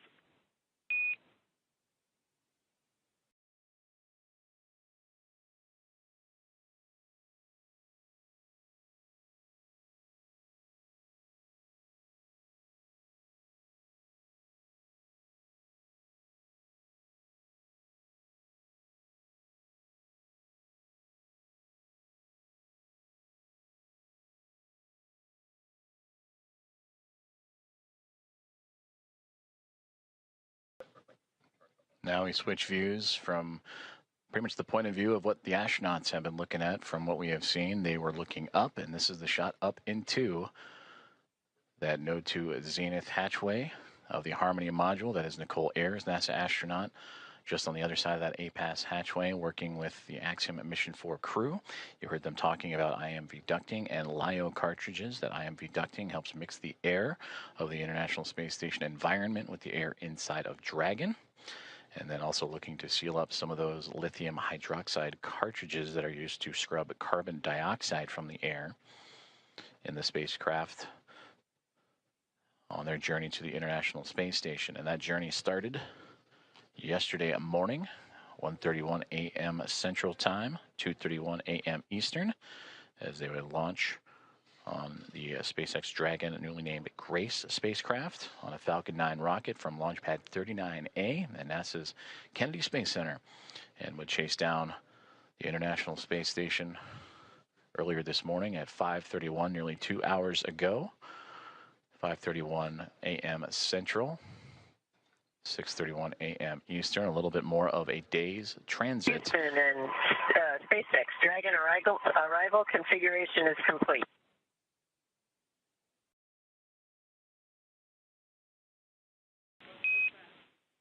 Houston copies.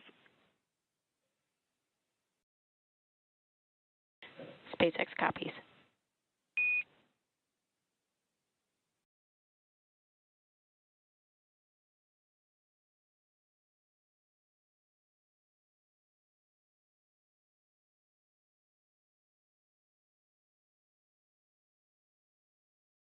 Continuing to target a welcome ceremony or welcome remarks in the near future at 8:35 a.m. Central Time. So a little bit more than an hour from now is Axiom Mission 4 and the International Space Station continuing to work through hatch opening procedures, but getting close, you can start to see a little bit of a window of opportunity that was just on the other side of astronaut Anne McLean and Nicole Ayers there, as they are working on IMV ducting, mixing the air of the station and Dragon, and lithium hydroxide cartridges, stowage and swapping out.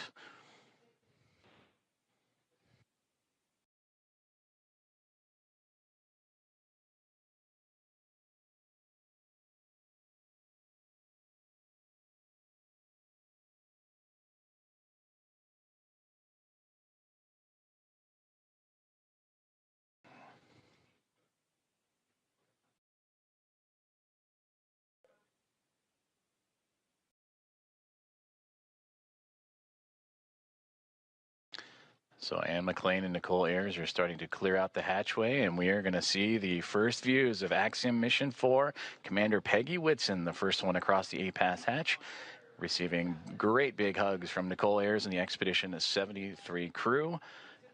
Axiom Mission 4, welcome aboard the International Space Station. Pilot Shubhanshu Shukla is the next one to come across, representing ISRO. It is his first space flight for Peggy Whitson, her return to the International Space Station on her 5th flight, second as a member of Axiom Space.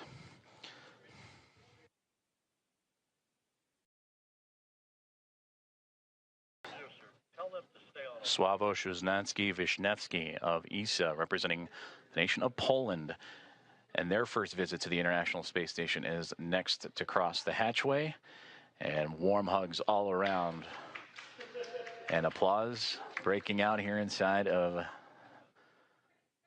Mission Control Houston and International Space Station Flight Control Room, and Tibor Kapu, the fourth and final member of Axiom Mission 4, representing Hunor in the nation of Hungary, their first visit to the International Space Station as well.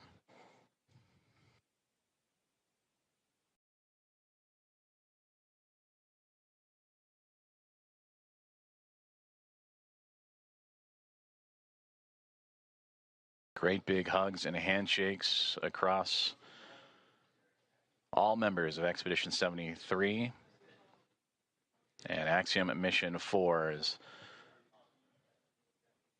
Anne McLean and Nicole Ayers of NASA, along with Johnny Kim, Kirill Peskov, Sergei Ryzhikov, and Alexei Zabritsky of Roscosmos, and Takuya Onishi, commander of Expedition 73 and of JAXA, with handshakes and hugs for Peggy Whitson, Shubhanshu Shukla, Sławosz Uznański-Wiśniewski, and Tibor Kapu.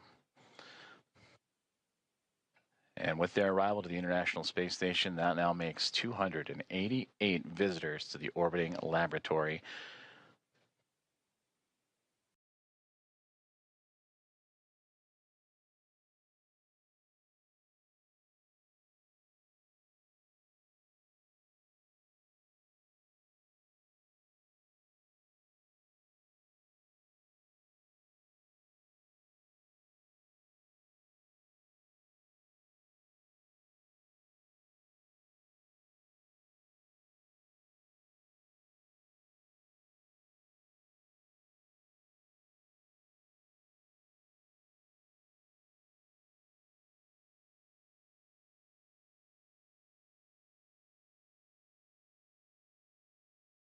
Axiom Mission 4 is now aboard the International Space Station. Commander Peggy Whitson, in her return to the orbiting laboratory, her fifth flight. 3 is a member of NASA, and her second as commander of Axiom, an Axiom Space private astronaut mission, commander of Axiom 2 and here of Axiom 4. Regaling the crew with smiles and stories. To her left, or our left from her viewpoint, to her right, Sławosz Uznański-Wiśniewski of ESA, Shubhanshu Shukla to her left of ISRO, and Tibor Kapu on that far right-hand side of our viewpoint.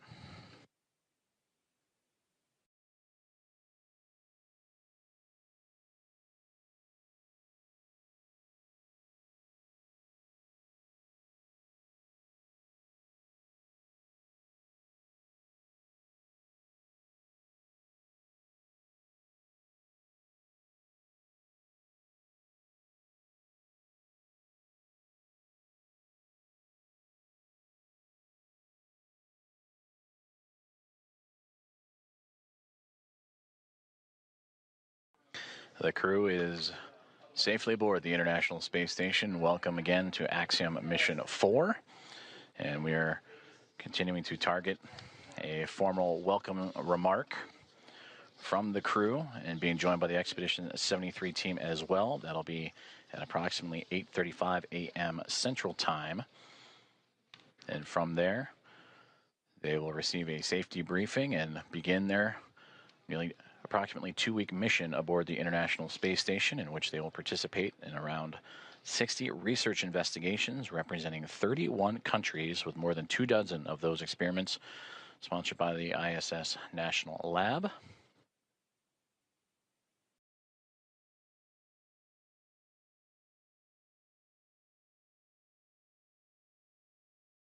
And there they all are, waving back at our coverage here inside of the International Space Station Flight Control Room. Station Houston on 2. Thanks for the wave. Great to see everybody.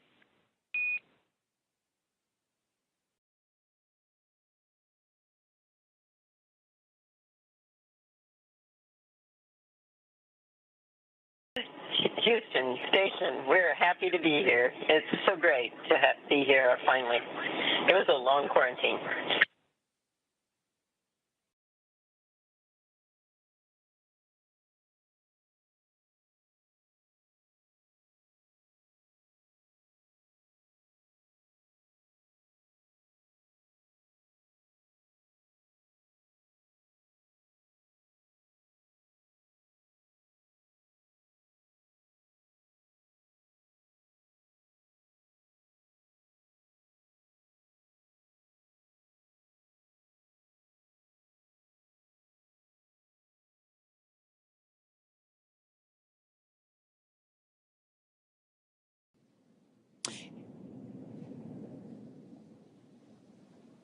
And with the crew now in the space station, we're going to wrap up our portion of the live joint coverage from Hawthorne. It's been an honor to support Axiom Mission 4 thus far, and we wish the crew a successful time on the space station. We're, of course, also looking forward to joining AX4 again when it's time to return home. Ronnie, from launch to docking, it has been an absolute pleasure sharing this desk with you. What has been years in the making for India, Poland, and Hungary is now well underway. Axiom Space and NASA's joint coverage will continue from here through to the welcome ceremony as Peggy, Shubhanshu, Sławosz, and Tibor start their 2 weeks aboard the orbiting laboratory. Over the course of our crew's time on station, we will be producing mission updates from Axiom Space's own space station development facility in Houston, Texas. So we invite you to follow the progress of AX4 on axiomspace.com and through Axiom Space's social media channels. So with that, on behalf of SpaceX, Axiom Space, and NASA, thank you all for tuning in to watch. While our stream on X is coming to a close, coverage of the welcome ceremony now continues on NASA Plus, axiom.space/live, and Axiom Space's social channels. With that, we'll turn it back over to you, Joseph. Have a great morning, everyone, and go AX4. Go AX4.